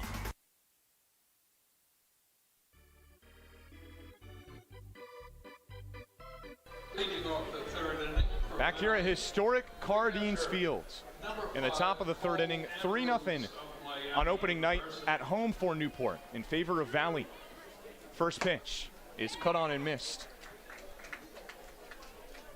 for strike number 1. Cole Andrews, the batter for Valley, the catcher out of Miami of Ohio. Pitch. Fastball out and away. 1-1. Andrews a strikeout victim in his first at-bat of this game. The first strikeout back in that first inning. After that, Kingsbury really got on a roll. Struck out the side in the first. 1-1. Fastball hit back to the screen. Also a really good job in that last inning with a strikeout. He loaded the bases, but he gave up the 1 run on the RBI ground out and was able to work his way out of trouble through there. Well, he's ahead 1-2 on Andrews, looking to punch him out for the second time today. Pitch. Fastball just away. Good take from Andrews. It's 2-2. This is someone who's had a really incredible career at Miami of Ohio. First team All-MAC in his freshman season, career hitter, 287. 2-2. Pitch away. Gets behind Cerruto back to the backstop. 267 in 46 games this year with the Red Hawks. 3 homers, 19 RBIs. Payoff pitch coming from Jimmy Kingsbury. Fastball shot in the air, but behind us. We'll do it again. Kingsbury in his 4th inning of work for the Gulls. Newport starter in Game 1 this season, Brandon Garcia, went 5 1/3. Payoff pitch. Breaking ball clubbed into left field, but it's going to roll foul. My goodness. Well, he got the pitch he wanted. Breaking ball that was left over the heart of the plate and just saw it a little too late and laced it foul. Someone who's got home run power, already has a home run this season for the Blue Sox. Nearly out of second. Payoff pitch. Breaking ball got him, strike 3. Jimmy Kingsbury, another strikeout of Cole Andrews. Number 2 on the night, and there's 1 down. Yeah, it's been a slight issue so far for Andrews. 4 strikeouts through the first 4 games for Valley. Now already 2 tonight. That's just a really good pitch from Kingsbury. As I mentioned a couple times, really doing a good job with those breaking balls. 5th strikeout of the ball game for the Villanova Wildcat in his first appearance. Appearance number 12 as a Gull. Made 11 in 19. And now 1 in 2021. Here's Nate Thomas for the Blue Sox. First pitch. Fastball upstairs. It's 1-0. Thomas, a strikeout victim himself, struck out looking in the first inning. 1-0. Fastball hit a mile in the air on the left side. Not a lot of foul territory, and it bounces. It's fair. It's fielded by Kingsbury on to first. In time. Unbelievable. Everybody stopped. Well, both players converged on it. Spataro from third, Cerruto from home plate. Thomas didn't know where he was. He stayed in the batter's box. It lands just fair down this third base side. Really nice reaction by the pitcher to throw it on to first base, though. Everyone had lost it. Has gotten a little more foggy. It landed fair, and there's 2 outs. First pitch is hit back to the screen by Luke Franzoni. I think that's the weirdest 1-3 put out I've ever seen. Has to be, right? I mean, everyone in the crowd thought it was out too. Everyone down this left field side started standing up trying to catch it. From a blooper for the Gulls to an out. Pitch. His fastball hit high in the air into right field. 3 Gulls converge on it, and the second baseman Fortin makes the catch in shallow right field. And very quickly, a 1-2-3 inning for Jimmy Kingsbury, and maybe the oddest of ways. We're through 2.5 here at Cardines Field. Valley by 3 over the Gulls here on the NECBL Broadcast Network.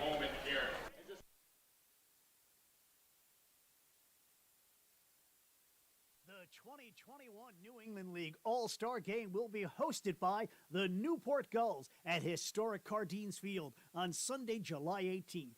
Join the NECBL's best as they take to the diamond in front of scouts from every MLB organization at Cardines Field in Newport, Rhode Island. Visit asg21.necbl.com for more information. Need your Gulls fix? Check out NewportGulls.com. That's NewportGulls.com. Be sure to check out the Gulls online at NewportGulls.com. That's NewportGulls.com.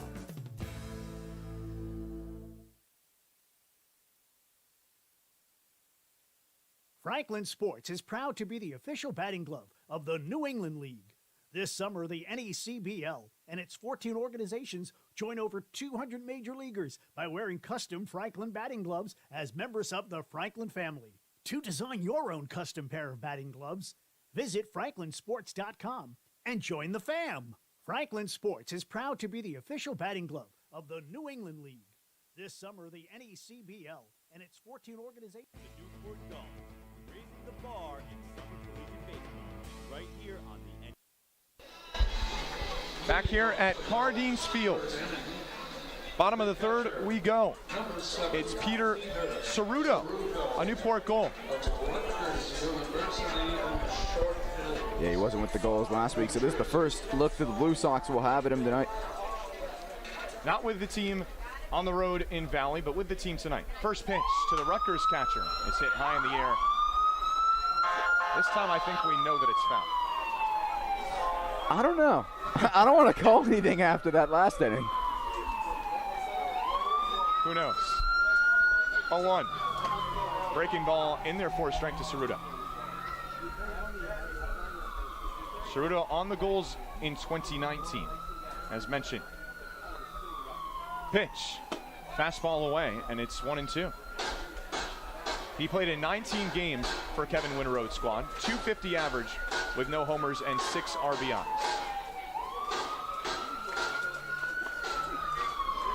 Here comes the 1-2. It's a breaking ball away. And it's 2-2 to Ceruto. Yeah, he impressed throughout that last season. Very good in that Michigan series, 3 for 6 with a double and a run against the Wolverines. A 2018 MLB draft pick to the Cincinnati Reds in the 22nd round. 2-2. Breaking ball he's able to hold off on. Count is full of 3-2. His one issue at Rutgers is he's really struggled to drive in RBIs. He struggled in 2019, but did have 14 RBIs last year. 2020 only had 7. The pitch is a high chopper to the third baseman, Thomas. Takes a couple steps, fires it over to first, and he gets the runner by half a step. Well, pretty well taken first at bat from Peter Ceruto. Worked his way into a good count, and with a 3-2 pitch, just had to protect the plate. Saw a breaking ball a little too late, and just softly tapped it over to third. Easy out for the Blue Sox. Now the 9-hitter for the Gulls before the lineup card turns over. It's Lewis Barnum, the shortstop. First pitch is a ball clubbed deep into left field. The center fielder and left fielder converging on it. This ball is high off the wall. Barnum is in the second, sliding with a double. Well, he didn't have a hit on opening night, but he's got the first hit for the Gulls here tonight. The deepest we've seen a ball travel here at Cardines. Hammers off one of the sponsor boards in left center, and a much-needed first hit for the Gulls. Hit number 1 comes from batter number 9 for Newport. What an opportunity as this card turns over with Sam Cochran. The Newport right fielder, who is now a member of College of Charleston, but last played with Eckerd College. has had quite the journey in his collegiate career. It's seen 2 different stops in the NECBL with the Winnipesaukee Muskrats before coming to Newport. First pitch to the right fielder. Breaking ball, tried to hold up on it, and he couldn't. It's 0-1. Another nice breaking ball from John McCauley. Not someone who really attacks the zone a lot more than a lot of other pitchers have for the Blue Sox so far. But done a really good job to just mix up his fastballs and breaking balls. Runner on second is Barnum for the Gulls. Here comes the 0-1. But before that, he'll step off the mound. 0 for 1 is Cochran on the night. He flew out a hard hit ball to the left fielder Hart. 0-1.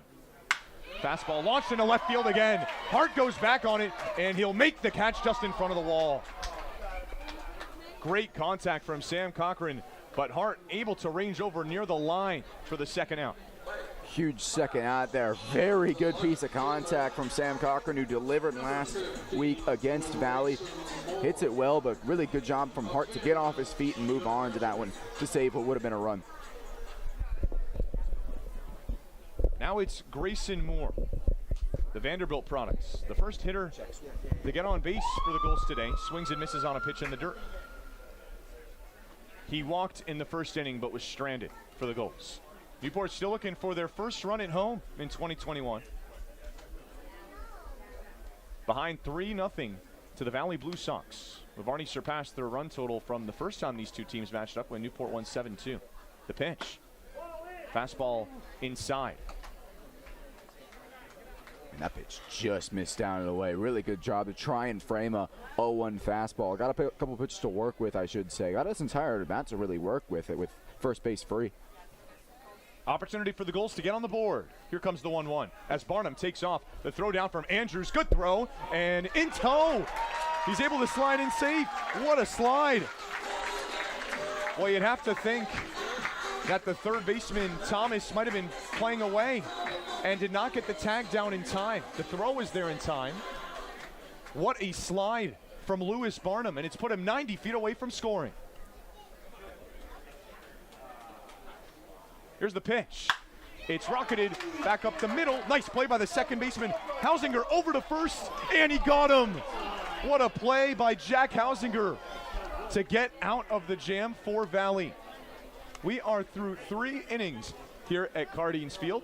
I'll toss it over to Ryan Medeiros, the Gulls field reporter, to give us a look around the NECBL. Ryan? Yeah, interestingly enough, we got 3 slates up today in the NECBL, and there's 3 shutouts going on right now, guys. The North Shore Navigators are beating the Vermont Mountaineers 2-0. The Ocean State Waves, the notorious Newport Gulls rivals, are beating the Bristol Blues 4-0.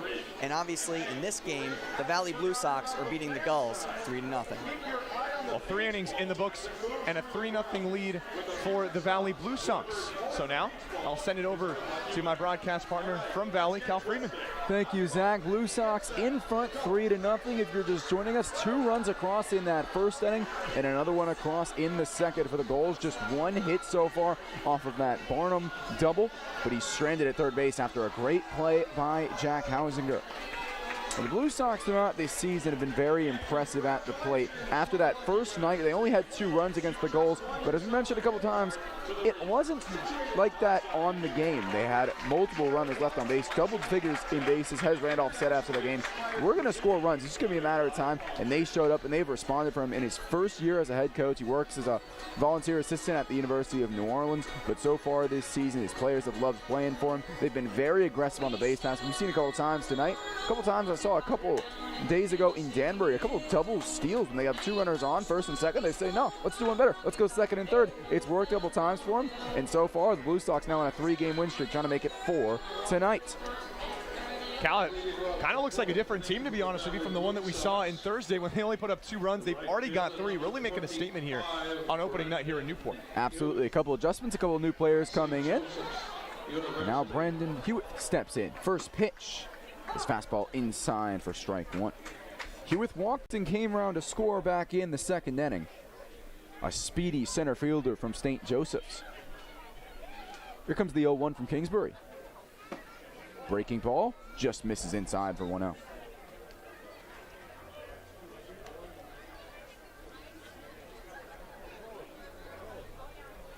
Hewitt hit leadoff last Thursday in that 7-2 loss for the Blue Sox. Here comes the 1-1. Breaking ball that misses down and away. It's 2-1. Well, he hit leadoff that night. He's bounced around the order, hit 8th the other night, now 7th tonight. Hitting just 200 on the season. 1-1. Slaps this one behind home plate. It's 1-2.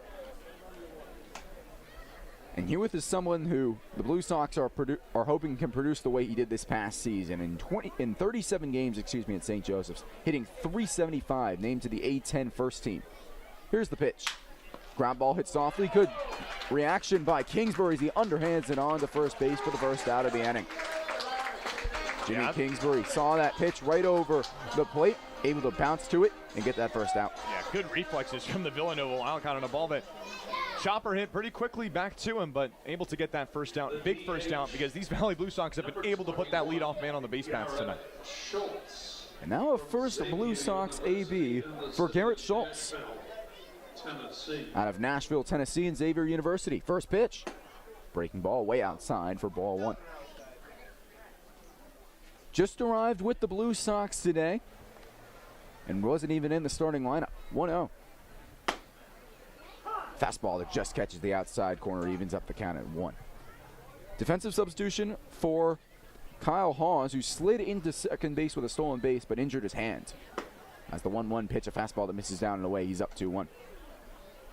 Schultz in 48 games for the Musketeers this past season. Hit .235 with 5 home runs and 20 RBIs. 2-1. Breaking ball, a curveball that misses outside, and he's worked his way into a hitter's count. It's 3-1. Closed the season with just 1 hit and 3 runs in a 4-game set at Creighton. Here's the pitch. Ground ball hit softly. Shortstop on over to it. Throws on to first just in time. Good hustle from Garrett Schultz. He's got plenty of speed, but a great play by the shortstop Barnum, and there's 2 gone. Yeah, very close play. Nice play by Lewis Barnum, who of course had the double for the Gulls back an inning ago. And a bang-bang play at first base. The Gulls fortunate to get that out. Now there's 2 down.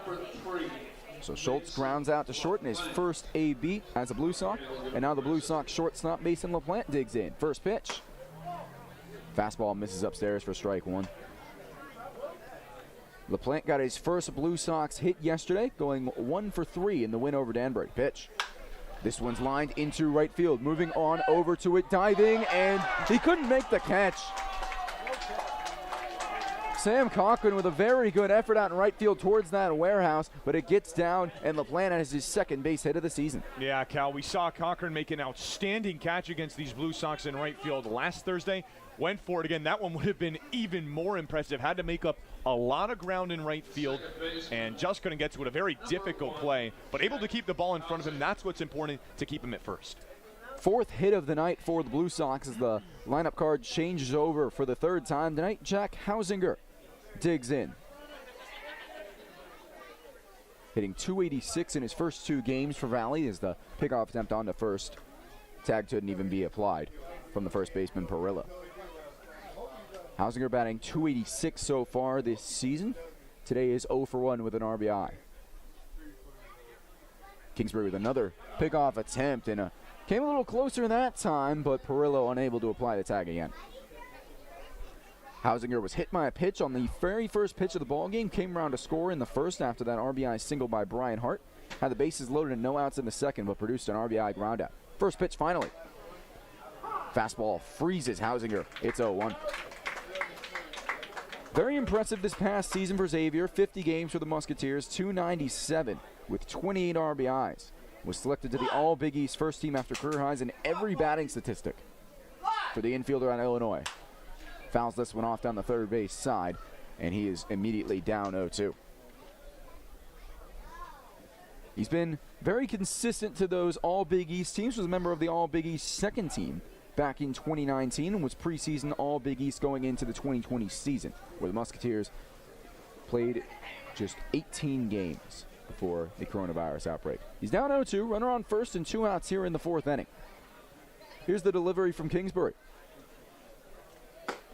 Breaking ball catches the corner for strike 3. Pretty pitch from the Villanova Wildcat to sit down the Blue Sox in the 4th. for Valley. No runs on one hit, no errors, and they leave LaPlante stranded at first. Heading to the middle of the fourth, it's still Valley 3, Newport nothing.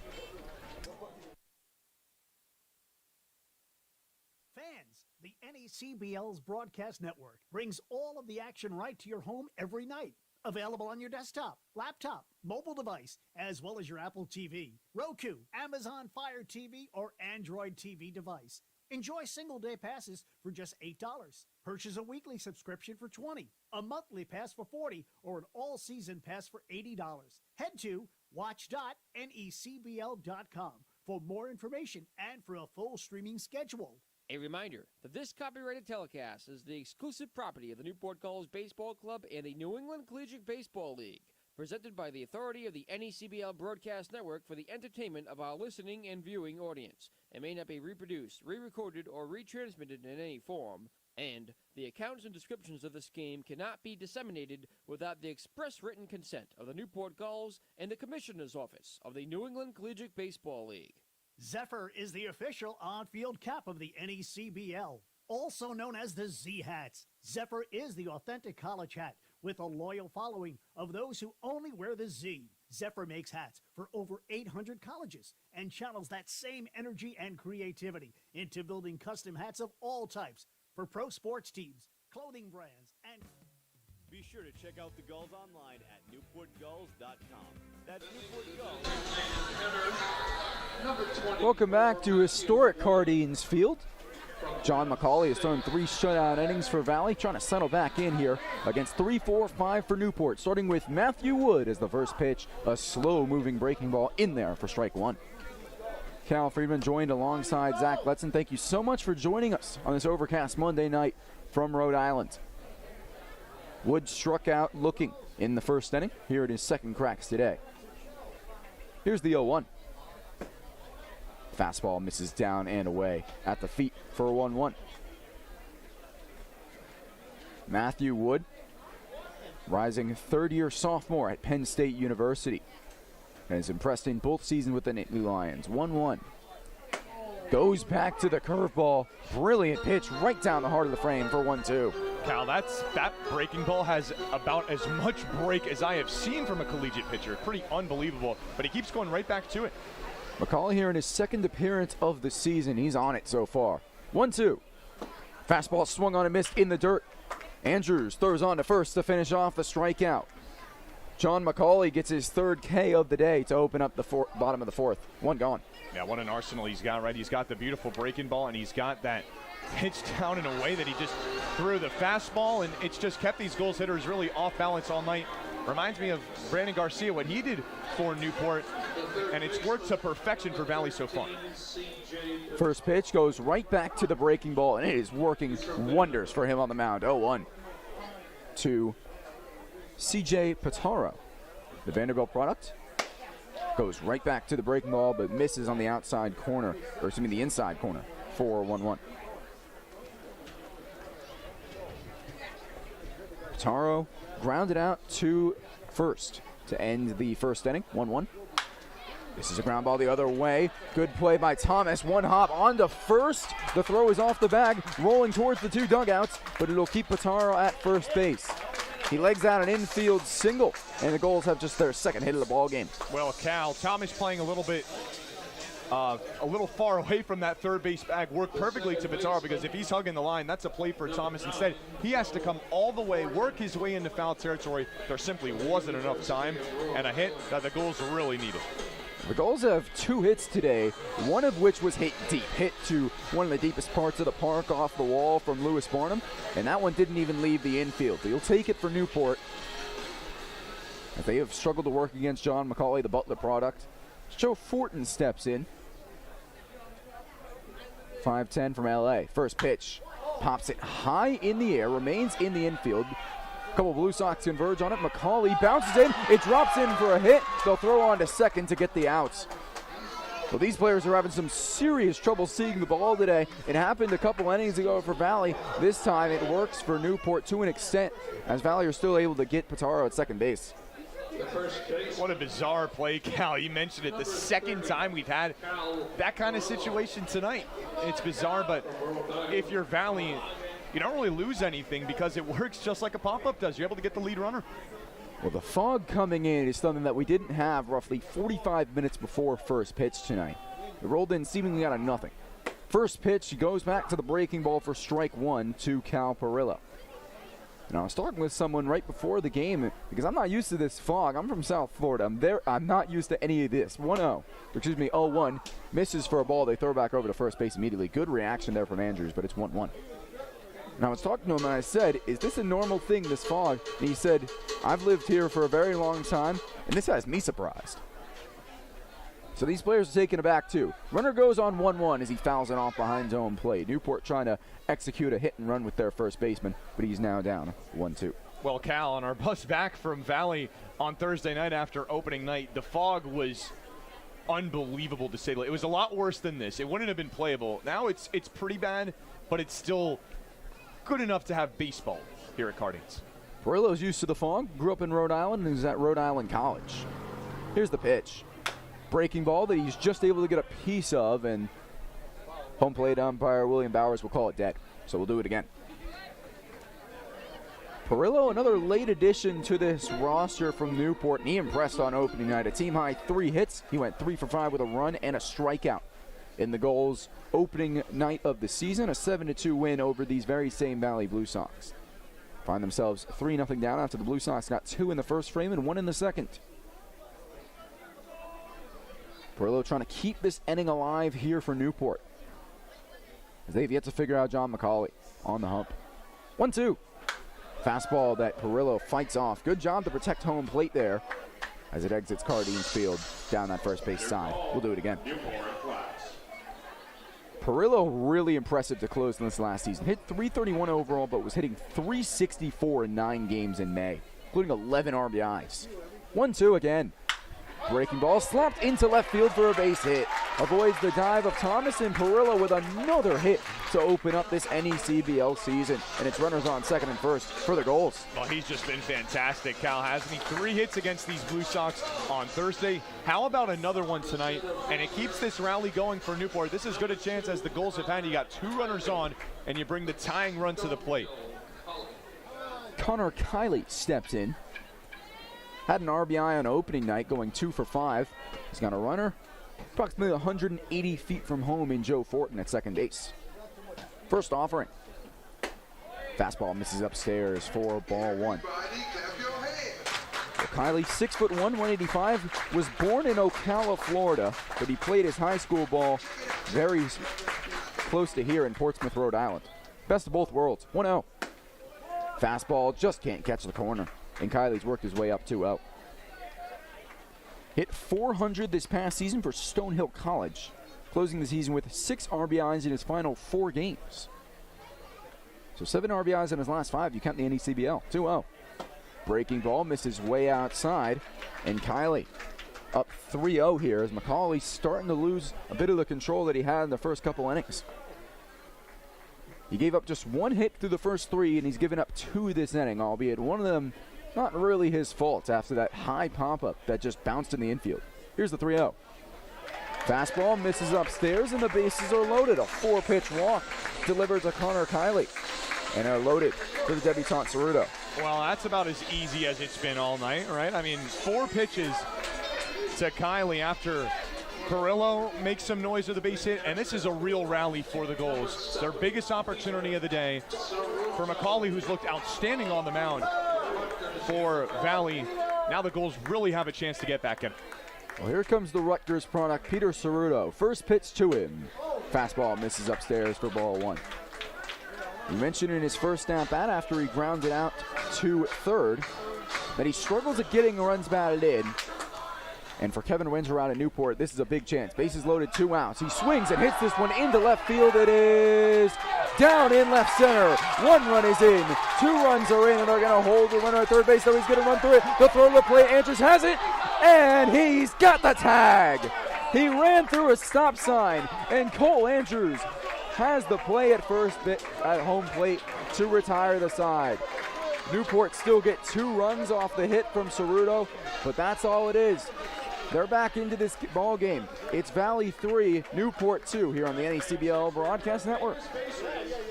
2021 New England League All-Star Game will be hosted by the Newport Gulls at historic Cardines Field on Sunday, July 18th. Join the NECBL's best as they take to the diamond. Zephyr is the official on-field cap of the NECBL, also known as the Z-Hats. Zephyr is the authentic college hat with a loyal following of those who only wear the Z. Zephyr makes hats for over 800 colleges and channels that same energy and creativity into building custom hats of all types for pro sports teams, clothing brands, and companies everywhere. Make sure you pick up your Newport Gulls official on-field cap today. Whether you're an island resident or just visiting, the fastest way to get to the Cape and Islands is by taking the New England League's preferred partner, the Steamship Authority Ferry. Visit steamshipauthority.com for more information. The Newport Gulls, 6-time champions of the NECBL. Follow the whole season right here on the NECBL Broadcast Network. You, our loyal fans, will be selecting 2 players to this year's All-Star Game. Beginning on Monday, July 12th, fans will be able to vote for the final All-Star for each of the North and South Division teams. The player from each division with the most votes will be named to the NECBL All-Star Team and suit up with the rest of the All-Stars on Sunday, July 18th in Newport. Fan voting will take place online at vote21.necbl.com beginning on Monday, July 12th.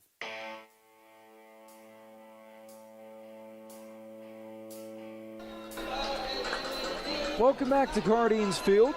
The Gulls get 2, but they could have had 3. Connor Kiley ran through a stop sign from his third base head coach, and wrongfully so. Cole Andrews applies the tag at home plate. But the Gulls are back into this ball game. 2 runs across John McCauley in that 4th inning as we head to the 5th here from Cardines. Cal Freeman joined alongside Zach Letson. Thank you so much for joining us here for the second matchup between these 2 teams. Newport took the first on opening night. First pitch of the 5th to Travis Holt skips its way in the dirt, 1-0. For Holt so far today, 1 for 2. Came around to score after a single in the first. Flew out to the shortstop in the second. Here's the pitch. Ground ball hit back up the middle for a base hit. Travis Holt has his second multi-hit game away from home. And it's a leadoff runner for Valley. Yeah, he's been great so far this season for Valley. His second hit tonight, as you mentioned, a reason why he's hitting in that top part of the lineup. Well, he struggled to open the season, 0 for his first 8 in the first 2 games against Newport and Mystic. Then he got those 2 hits in the road win at Danbury. Now he's got 2 road hits again tonight. Here comes Brian Hart. First pitch. Hart swings right through it for strike 1. Hart, named on the bus ride down here, the reigning NECBL Player of the Week, after he was the only player in the NECBL last week to hit 3 home runs. 0-1. Checked his swing. Did he go around? Yes, he did. He's down 0-2. He didn't quite perform on opening night. 1 for 4 with a run. One of just 2 Blue Sox runners that night, but since then, electric at the plate. He's down 0-2 right now, however. Here's the pitch from Kingsbury. Runner goes. Breaking ball outside. Throw onto second base. In time.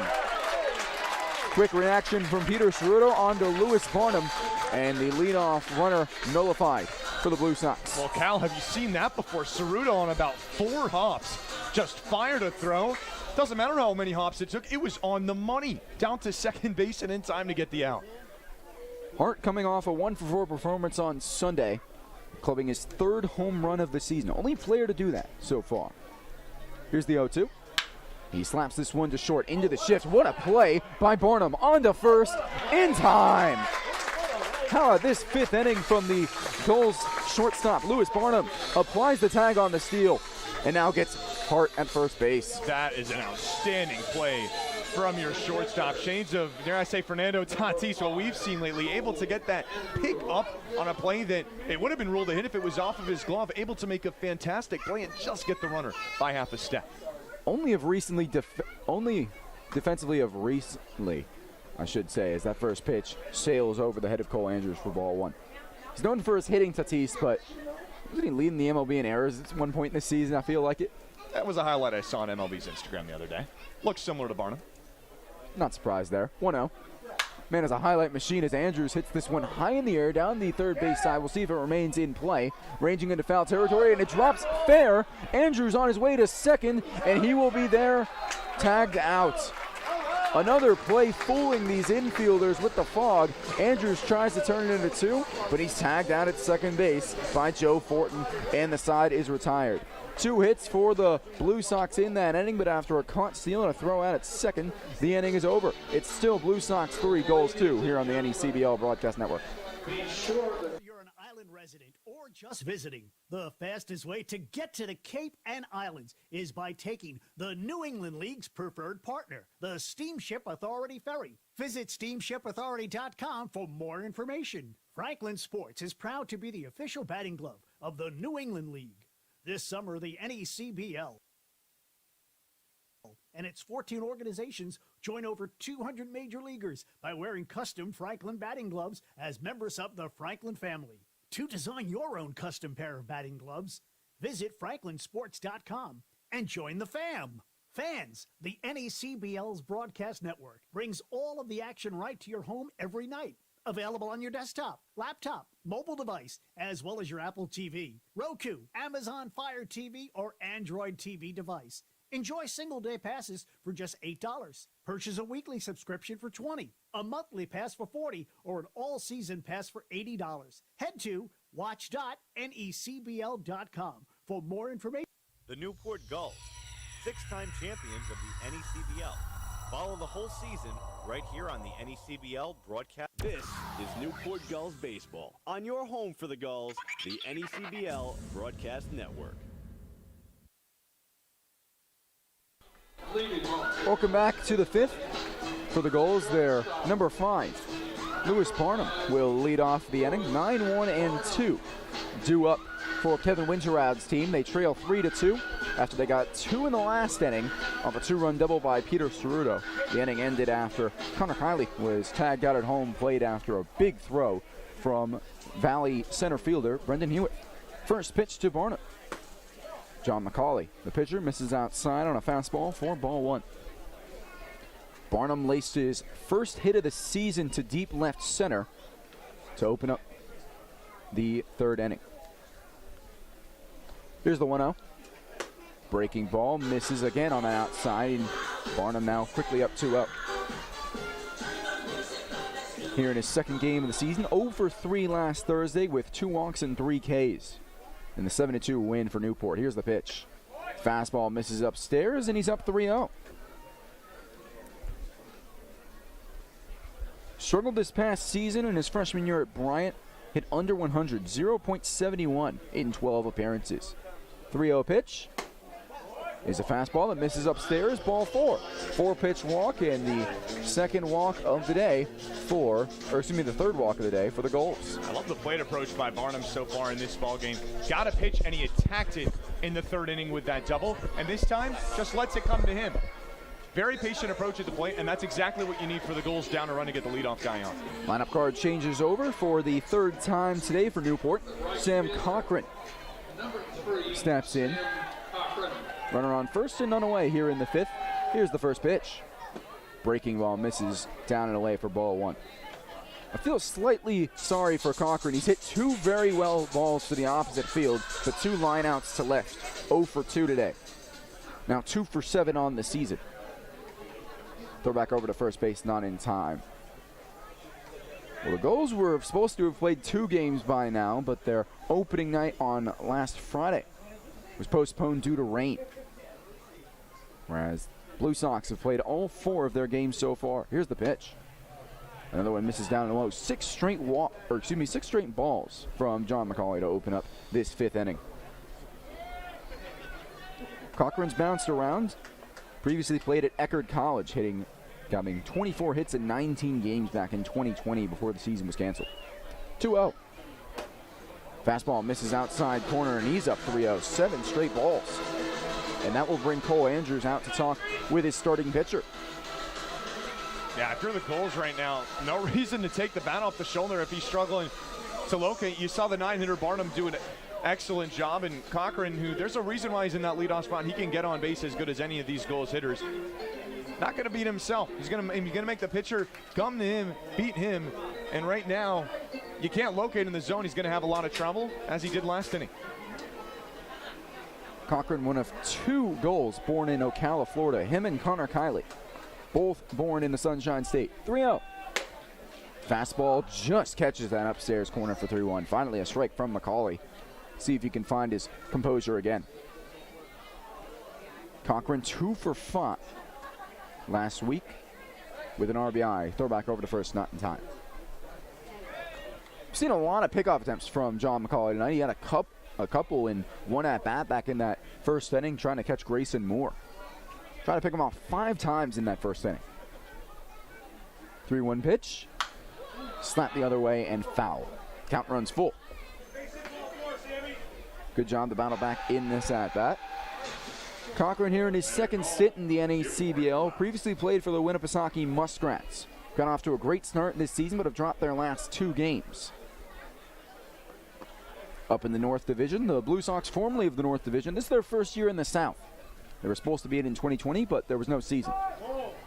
Cochran will call for time. The Blue Sox so far settled it into life pretty well. They beat Mystic last Friday 6-5, and then 2 straight wins against Danbury. Have them on a 3-game winning streak coming in here to Newport. 3-2 count, runner on first here in the bottom of the 5th inning. Blue Sox lead at 3-2. Payoff pitch from McCauley. Curveball misses outside for ball 4. 2 straight walks drawn by Newport here in this frame. And it's runners on second and first for no outs for the Vanderbilt product, Grayson Moore. Cal, it's the perfect start for Newport. They were hitting the baseball last inning. Don't need to hit the baseball if you're not getting anything in the zone, and right now they're not. 2 pretty easy walks for this Gulls team, and now you're really getting into this really strong part of the lineup to try to drive guys in. Moore 0 for 1 here in his Gulls debut. First pitch. Fastball finds its way inside for strike 1.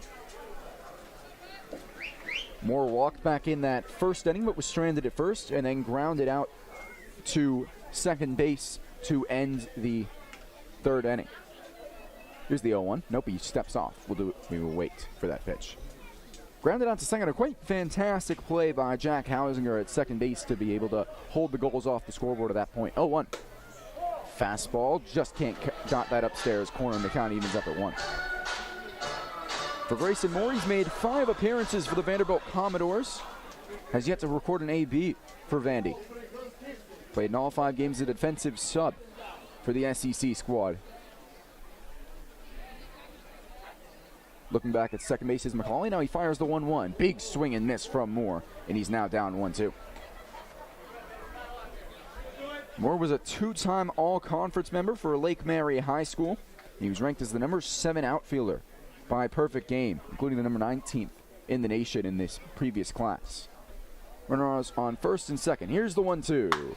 He lines this one into right field. It'll send 2 out to it, and it drops for a base hit. Throw on to second base immediately, not in time. And the bases are loaded for Newport. Grayson Moore with his first hit here in the NACBL. And there's ducks on the pond for Matthew Wood. Yeah, that's an important time for your first hit as a Newport goal, isn't it? Just a little liner, a little kind of blooper into right field, into no man's land. There's been a lot of fly balls tonight, Cal, that have just found grass where there haven't been fielders. And that another situation where that now it's getting a mound visit. As Randolph will come out, and this could be the day down here for John McCauley.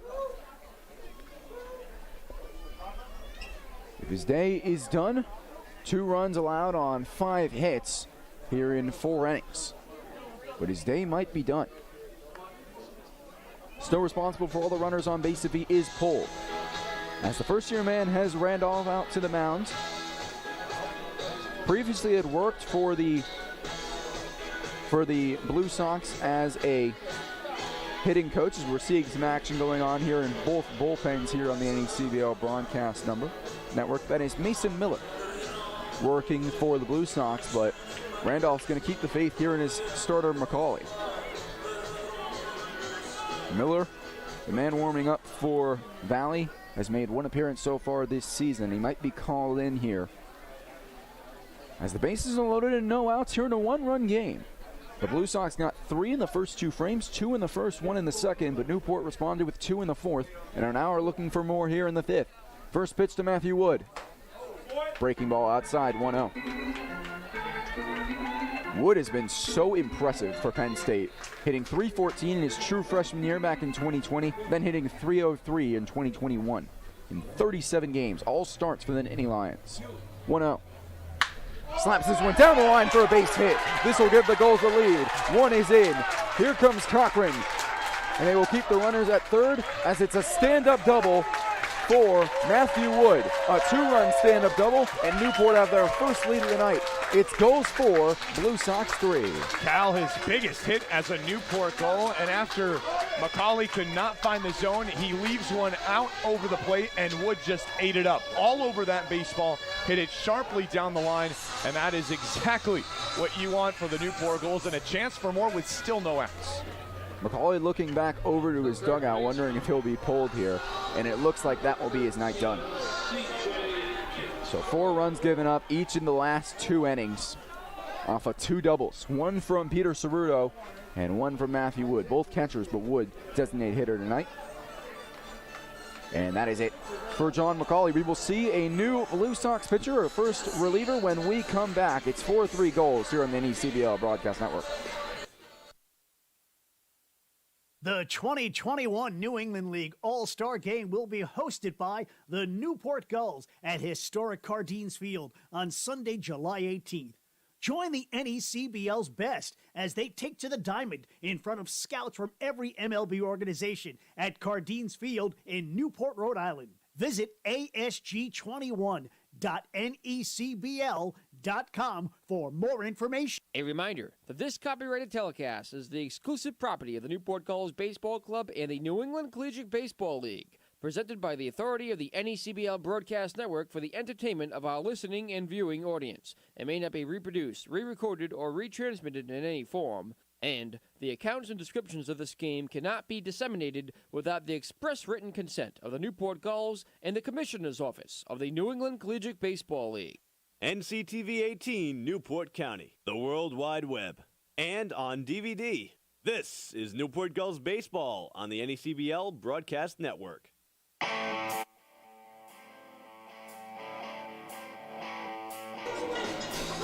Welcome back to Newport. The Gulls have their first lead of the game after a 2-run double by Matthew Wood scores Lewis Barnum and Sam Cochran. We've got a pitcher's change here for the Blue Sox as Aaron Hubble comes into the fray for his second appearance of the season. Yeah, this is someone that the Gulls have seen. They saw him back in that win for Newport. He got the start for Valley, and Newport had success off of him in that win.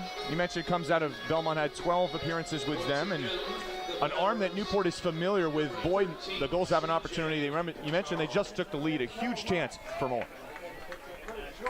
Here's the first pitch from Hubble's night. It's a fastball that's inside for strike 1.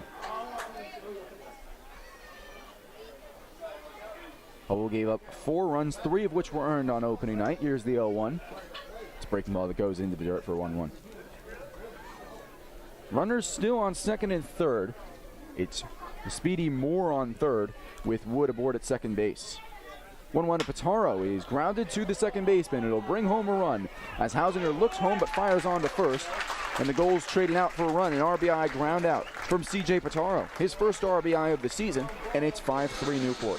Yeah, he'll take that if you're the Gulls. It was a ball that was hit soft, not too hard. If it's hit a little harder, I think Hausinger tries to come to the plate to get the runner. He looked home, but there just wasn't enough time. That's a break for the Gulls, and a big-time insurance run here. 3 spot in a 6th. So Hubble gives up a run that's unearned as the first pitch skips away from Joe Fortin for ball 1.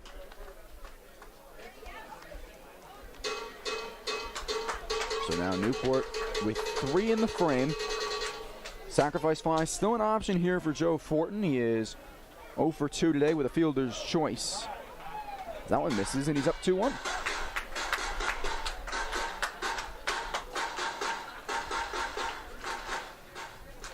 Runner on third, Matthew Wood, after that 2-run double. Gave them the lead. Here's the pitch. 3 balls now to the second baseman, Joe Fortin. Grounded out in his first AB to the pitcher, John McCauley, who is done for tonight. Newport now have a 2-run lead, trying to make it more here in the 5th. Here's the pitch. He misses. Nope, he didn't. Fortin thought he did. He was on his way to first base, but home plate umpire William Bowers didn't think so. A late strike call, and it's 3-1. Yeah, he waited until Fortin took about 3 steps and flipped the bat.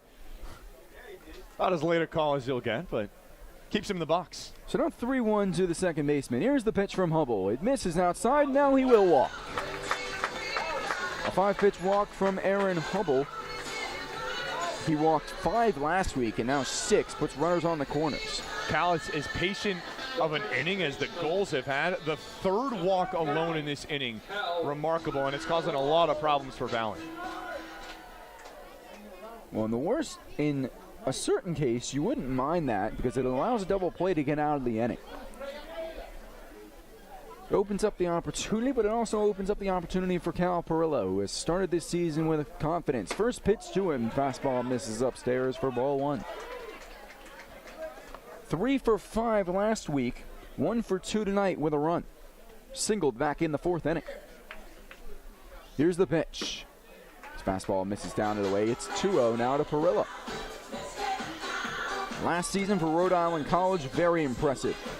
33 appearances, started 31 of those, a home run and 34 RBIs, so over an RBI per game average. Here's the pitch. Breaking ball that doesn't quite break enough, and he's up 3-0.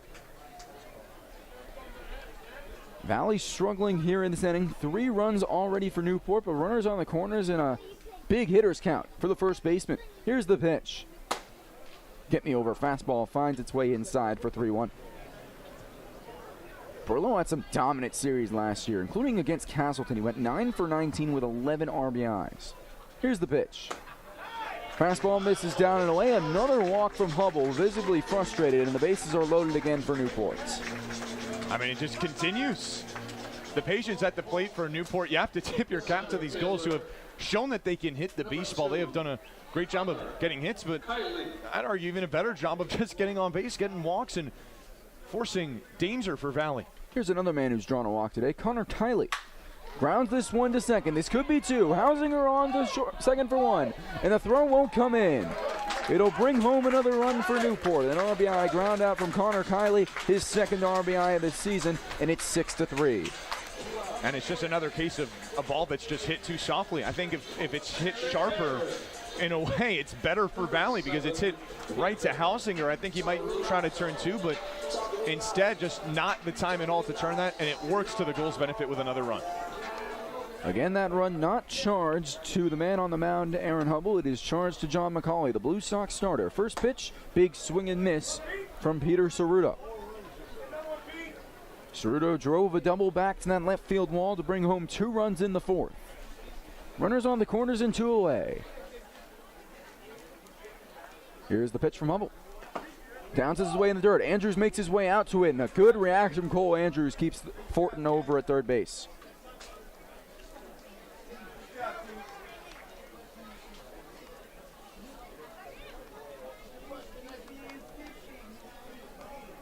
The Gulls with 4 in this frame. And they are 1 away from rounding the order. Here's the pitch. It's hit into center field. It will get down in front of Brendan Hewitt for a base hit. The runner was going. He's all the way into 3rd, and it's another RBI for Newport. Peter Cerruto, his 3rd of the day, and it's 7-3. Have a day, Peter Cerruto. What a way to make your way back to Newport. He played with the Gulls in 2019. He's back with the team in 2021. And back with a statement. That double in the 4th, you mentioned, drove in a couple. Drove in another one here with a single. And these Gulls, they're able to get the walks, but when they do get the strikes, have really been able to put a bat on the ball. Now we're back to where we started. It's Lewis Barnum, the shortstop. First pitch. Breaking ball that misses outside for ball 1. This is something that the Gulls didn't do all of that game in McKenzie. They didn't head around the order once, but they did put up 7 runs. That was in 9 innings. This is through 4 2/3. That breaking ball misses, and it's a quick 2-0.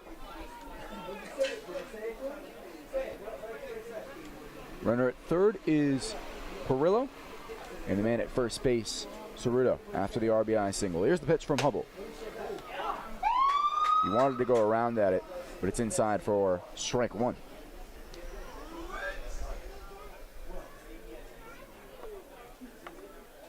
Barnum struggled with Bryant this past year. Here's the pitch. Big swing and miss at a pitch down and away. Hubble with a little fist pump on the mound, then it's 2-2.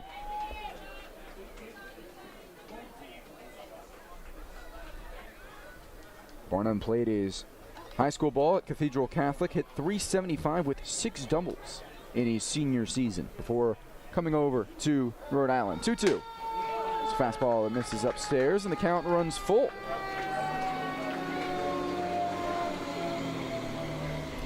Barnum, the first Bryant Bulldog to ever be recruited from the state of California. He didn't quite perform for the Bulldogs last year, just 1 RBI in 12 games. 3-2, runner goes. Breaking ball inside for strike 3. Aaron Hubble knew it the second he threw it, and the side is retired, but not before Newport take the lead with a 5-run fifth, but they leave 2 aboard. It's Newport 7, Valley 3 here on the NECBL Broadcast Network. 21 New England League All-Star Game will be hosted by the Newport Gulls at historic Cardines Field on Sunday, July 18th. Join the NECBL's best as they take to the diamond in front of scouts from every MLB organization at Cardines Field in Newport, Rhode Island. Visit asg21.necbl.com for more information. You, our loyal fans, will be selecting 2 players to this year's All-Star Game. Beginning on Monday, July 12th, fans will be able to vote for the final All-Star for each of the North and South Division teams. The player from each division with the most votes will be named to the NECBL All-Star Team and suit up with the rest of the All-Stars on Sunday, July 18th in Newport. Fan voting will take place online at vote21.necbl.com beginning on Monday, July 12th. NCTV 18 Newport County, the World Wide Web, and on DVD. This is Newport Gulls Baseball on the NECBL Broadcast Network. A reminder that this copyrighted telecast is the exclusive property of the Newport Gulls Baseball Club and the New England Collegiate Baseball League, presented by the authority of the NECBL Broadcast Network for the entertainment of our listening and viewing audience, and may not be reproduced, re-recorded, or retransmitted in any form, and the accounts and descriptions of this game cannot be disseminated without the express written consent of the Newport Gulls and the Commissioner's Office of the New England Collegiate Baseball League. Be sure to check out the Gulls online at newportgulls.com. That's newportgulls.com.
Hausinger RBI groundouts.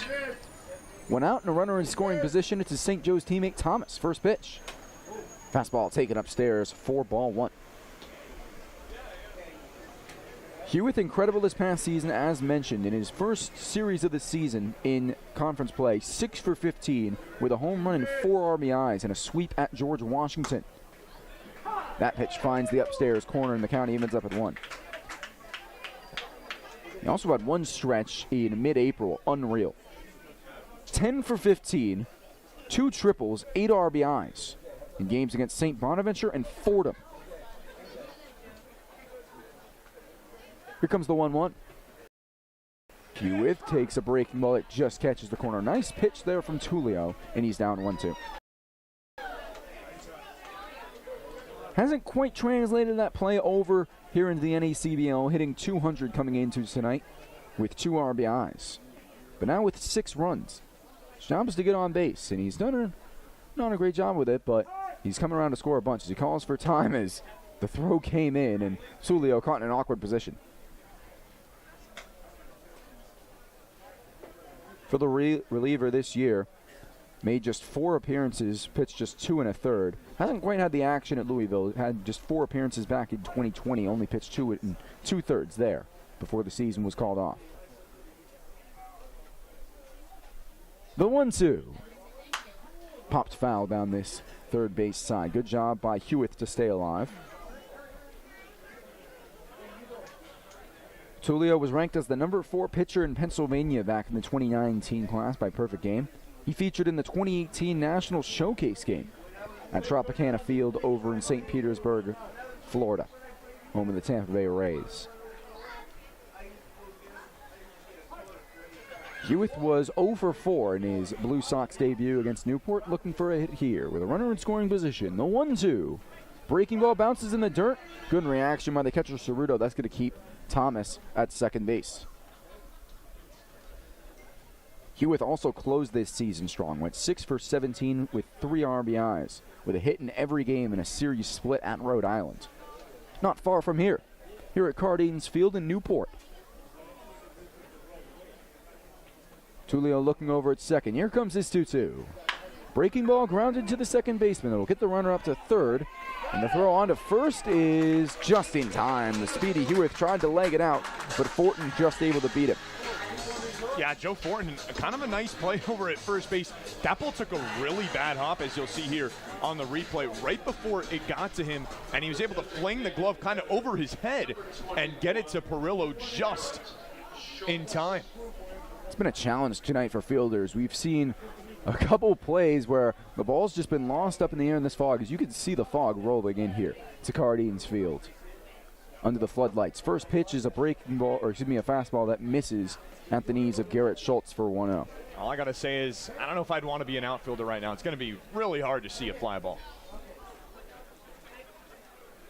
Here's the 1-0 to Schultz. Breaking ball catches that upstairs corner. Nice slider from Tulio. He's got a couple of good breaking balls in his arsenal, and the count evens up at 1. Schultz here in his Valley debut is 0 for 1 after pinch running for Hawes. Here's the pitch. He hits a line drive into right field for a base hit. Garrett Schultz has his first RBI as Valley Blue Sox. It scores Nathan Thomas from third base, and it's now 7-4. How about that? Comes off the bench and makes a big-time contribution for this Valley team trying to get back into this game. That's a way how. 2 out hitting with guys on base, and now it's just a 3-run game. So not a bad debut here from Schultz, who has his father in attendance. First pitch to the bottom end in the order, Mason LaPlante. A breaking ball misses upstairs for ball 1.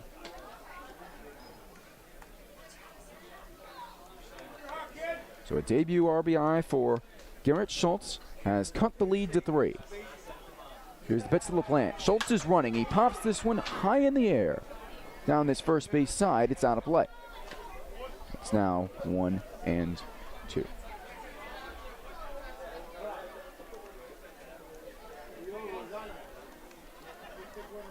LaPlante has reached base both times he's come up today. He walked back in the second, stranded at second. He singled back in that fourth inning, but was stranded at first. Throw back over to second base, or excuse me, to first base, not in time.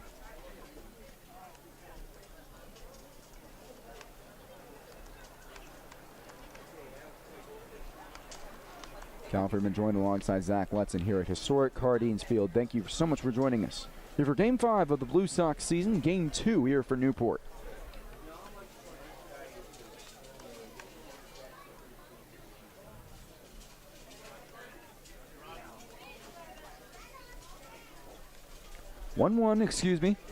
To Mason LaPlante, the Yale Bulldog. Runner goes again. Misses upstairs. Throw on to second base is not in time.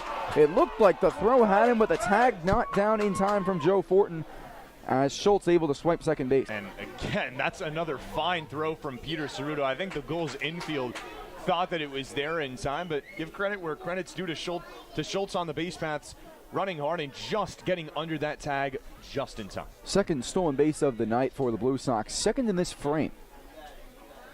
2-1. Fastball catches the upstairs corner for 2-2. And Hez Randolph here knows he's behind, knows he's got to play from behind, and he's not afraid to be aggressive here with his base runner. He's got a lot of speed in this lineup. And even with the guys that doesn't have speed, not afraid to use it. LaPlante looking for his first RBI of the season with a runner in scoring position. He sends this one high in the air to center field. It'll send the center fielder back. He'll camp under it, and Kiley makes the catch to end the frame. The Blue Sox get a run at least. The RBI single from Schultz makes it a 3-run game. It's Newport 7, Valley 4 here on the NECBL Broadcast Network. Franklin Sports is proud to be the official batting glove of the New England League.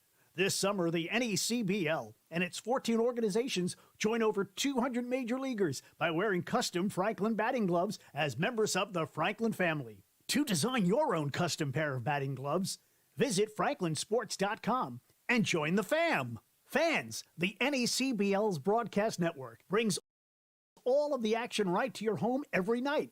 Available on your desktop, laptop, mobile device, as well as your Apple TV, Roku, Amazon Fire TV, or Android TV device. Enjoy single-day passes for just $8. Purchase a weekly subscription for $20, a monthly pass for $40, or an all-season pass for $80. Head to watch.necbl.com for more information and for a full streaming schedule. This is Newport Gulls Baseball. On your home for the Gulls, the NECBL Broadcast Network. The Newport Gulls, 6-time champions of the NECBL. Follow the whole season right here on the NECBL Broadcast Network.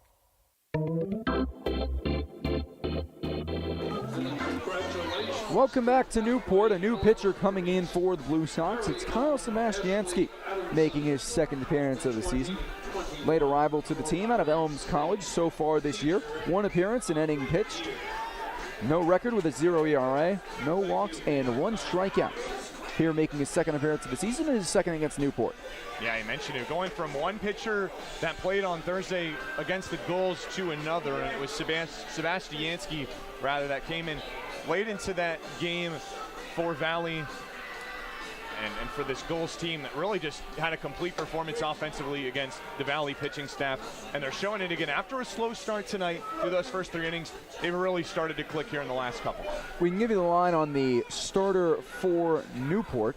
Jimmy Kingsbury goes 5 innings pitched, gives up 3 runs, all earned on 6 hits, 2 walks, and 6 strikeouts for the Villanova Wildcat. And he is in line for the win, with his team now leading 7-4 after the Blue Sox able to tack on a run in that top half of this frame. Top of the order here for the Gulls. Sam Cochran digs in. First pitch from Sebastianski is grounded down the second base side. Good job by Hausinger to field it. On to first. 1 pitch, 1 out for Kyle Sebastianski. It's been a busy night for Jack Hausinger over at second base. He made a couple of really nice plays, and this middle of the infield for Valley is looking like it could be a very solid one defensively throughout this season after the night Mason LaPlante had last night. Fog really starting to roll in here to Newport. The first pitch to Grayson Moore. Inside for strike 1. Moore is 1 for 2 tonight. He singled and came around to score back in the 5th. He walked in the first inning and grounded out in the 3rd. This one skips in the dirt before it can even get to Moore, and it's 1-1. A couple scoring updates that were announced at Cardines Field here. The Red Sox are up and the Bruins are down, trailing at home in that pivotal Game 5 to the New York Islanders, 4-2. 1-1. This one's grounded on the first base side out of play. My broadcast partner Devin Dobek won't like that news, and Someone who I worked with these last 2 nights, Christian Gardecki, Danbury's broadcaster, he'll like that news, a New York Islanders fan. It's kind of split to see who people are a fan of here in this Northeast. 1-2. Breaking ball misses upstairs for 2-2. Some people are Bruins fans, others Islanders fans, others are Rangers fans, others prefer not to talk about it. That I'm referring to the Buffalo Sabres. 2-2. Fastball misses down and away, and the count runs full here to Grayson Moore. And the state that you really get divided fans, Connecticut, because you got half Yankees, half Red Sox. That's where you really can butt heads. Seen a couple games in Connecticut so far. Here's the 3-2. Breaking ball misses down and away, and Grayson Moore draws his second walk of the evening. Yeah, that's what he's done tonight. He's been patient at the plate. He's been awarded 2 walks because of that, and that hit in the 5th inning. What a night to start your Newport Gulls career. For Kyle Sebastianski, just the first walk of the season.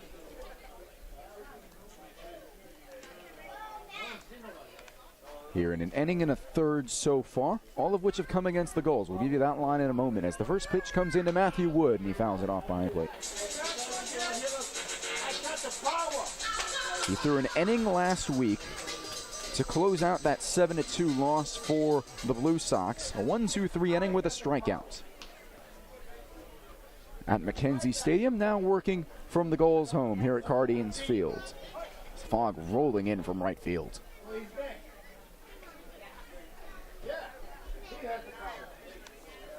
Here's the pitch. Runner goes. It's 1-1. Throw on to second base, and LaPlante boots it.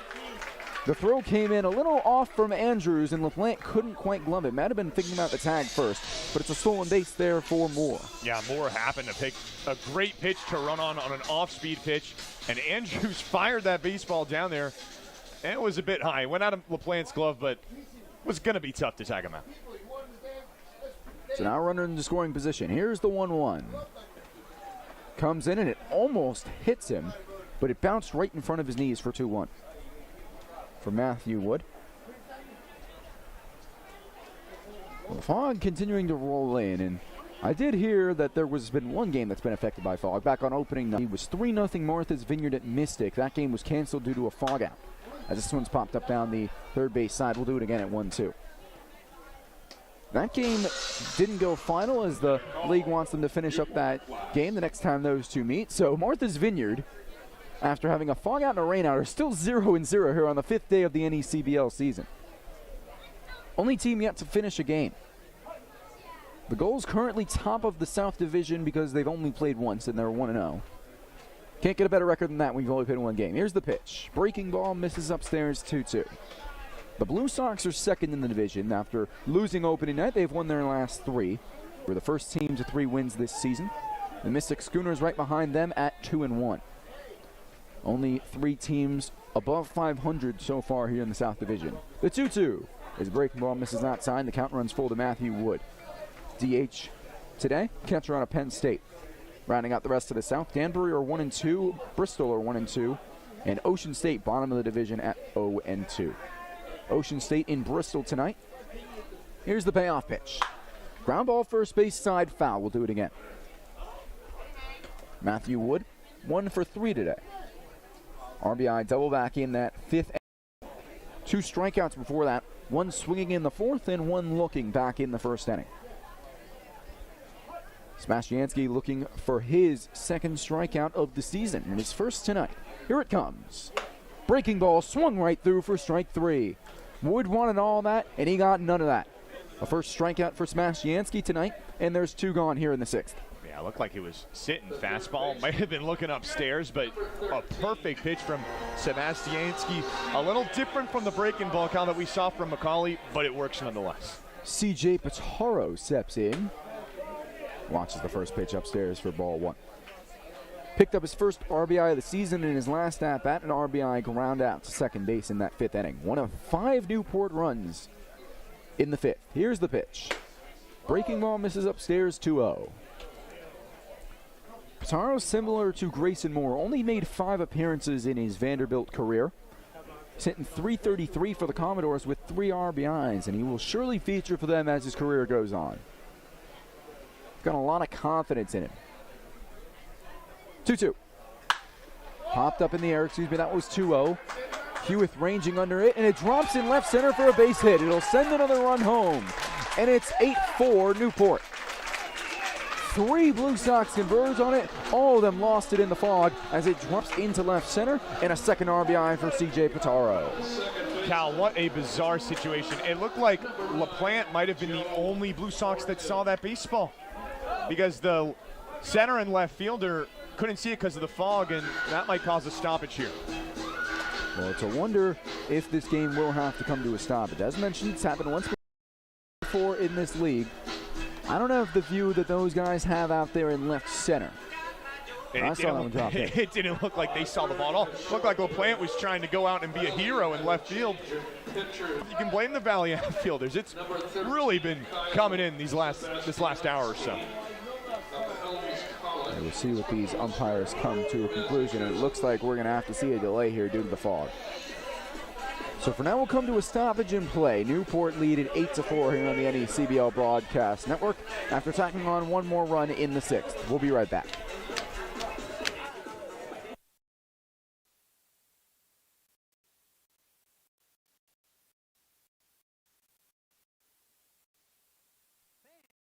The NECBL's Broadcast Network brings all of the action right to your home every night.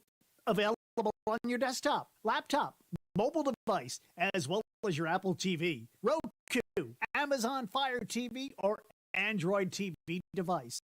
Enjoy single-day passes for just $8. Purchase a weekly subscription for $20, a monthly pass for $40, or an all-season pass for $80. Head to watch.necbl.com for more information and for a full streaming schedule. The 2021 New England League All-Star Game will be hosted by the Newport Gulls at historic Cardines Field on Sunday, July 18th. Join the NECBL's best as they take to the diamond in front of scouts from every MLB organization at Cardines Field in Newport, Rhode Island. Visit ASG21.necbl.com for more information. You, our loyal fans, will be selecting 2 players to this year's All-Star Game. Beginning on Monday, July 12th, fans will be able to vote for the final All-Star of the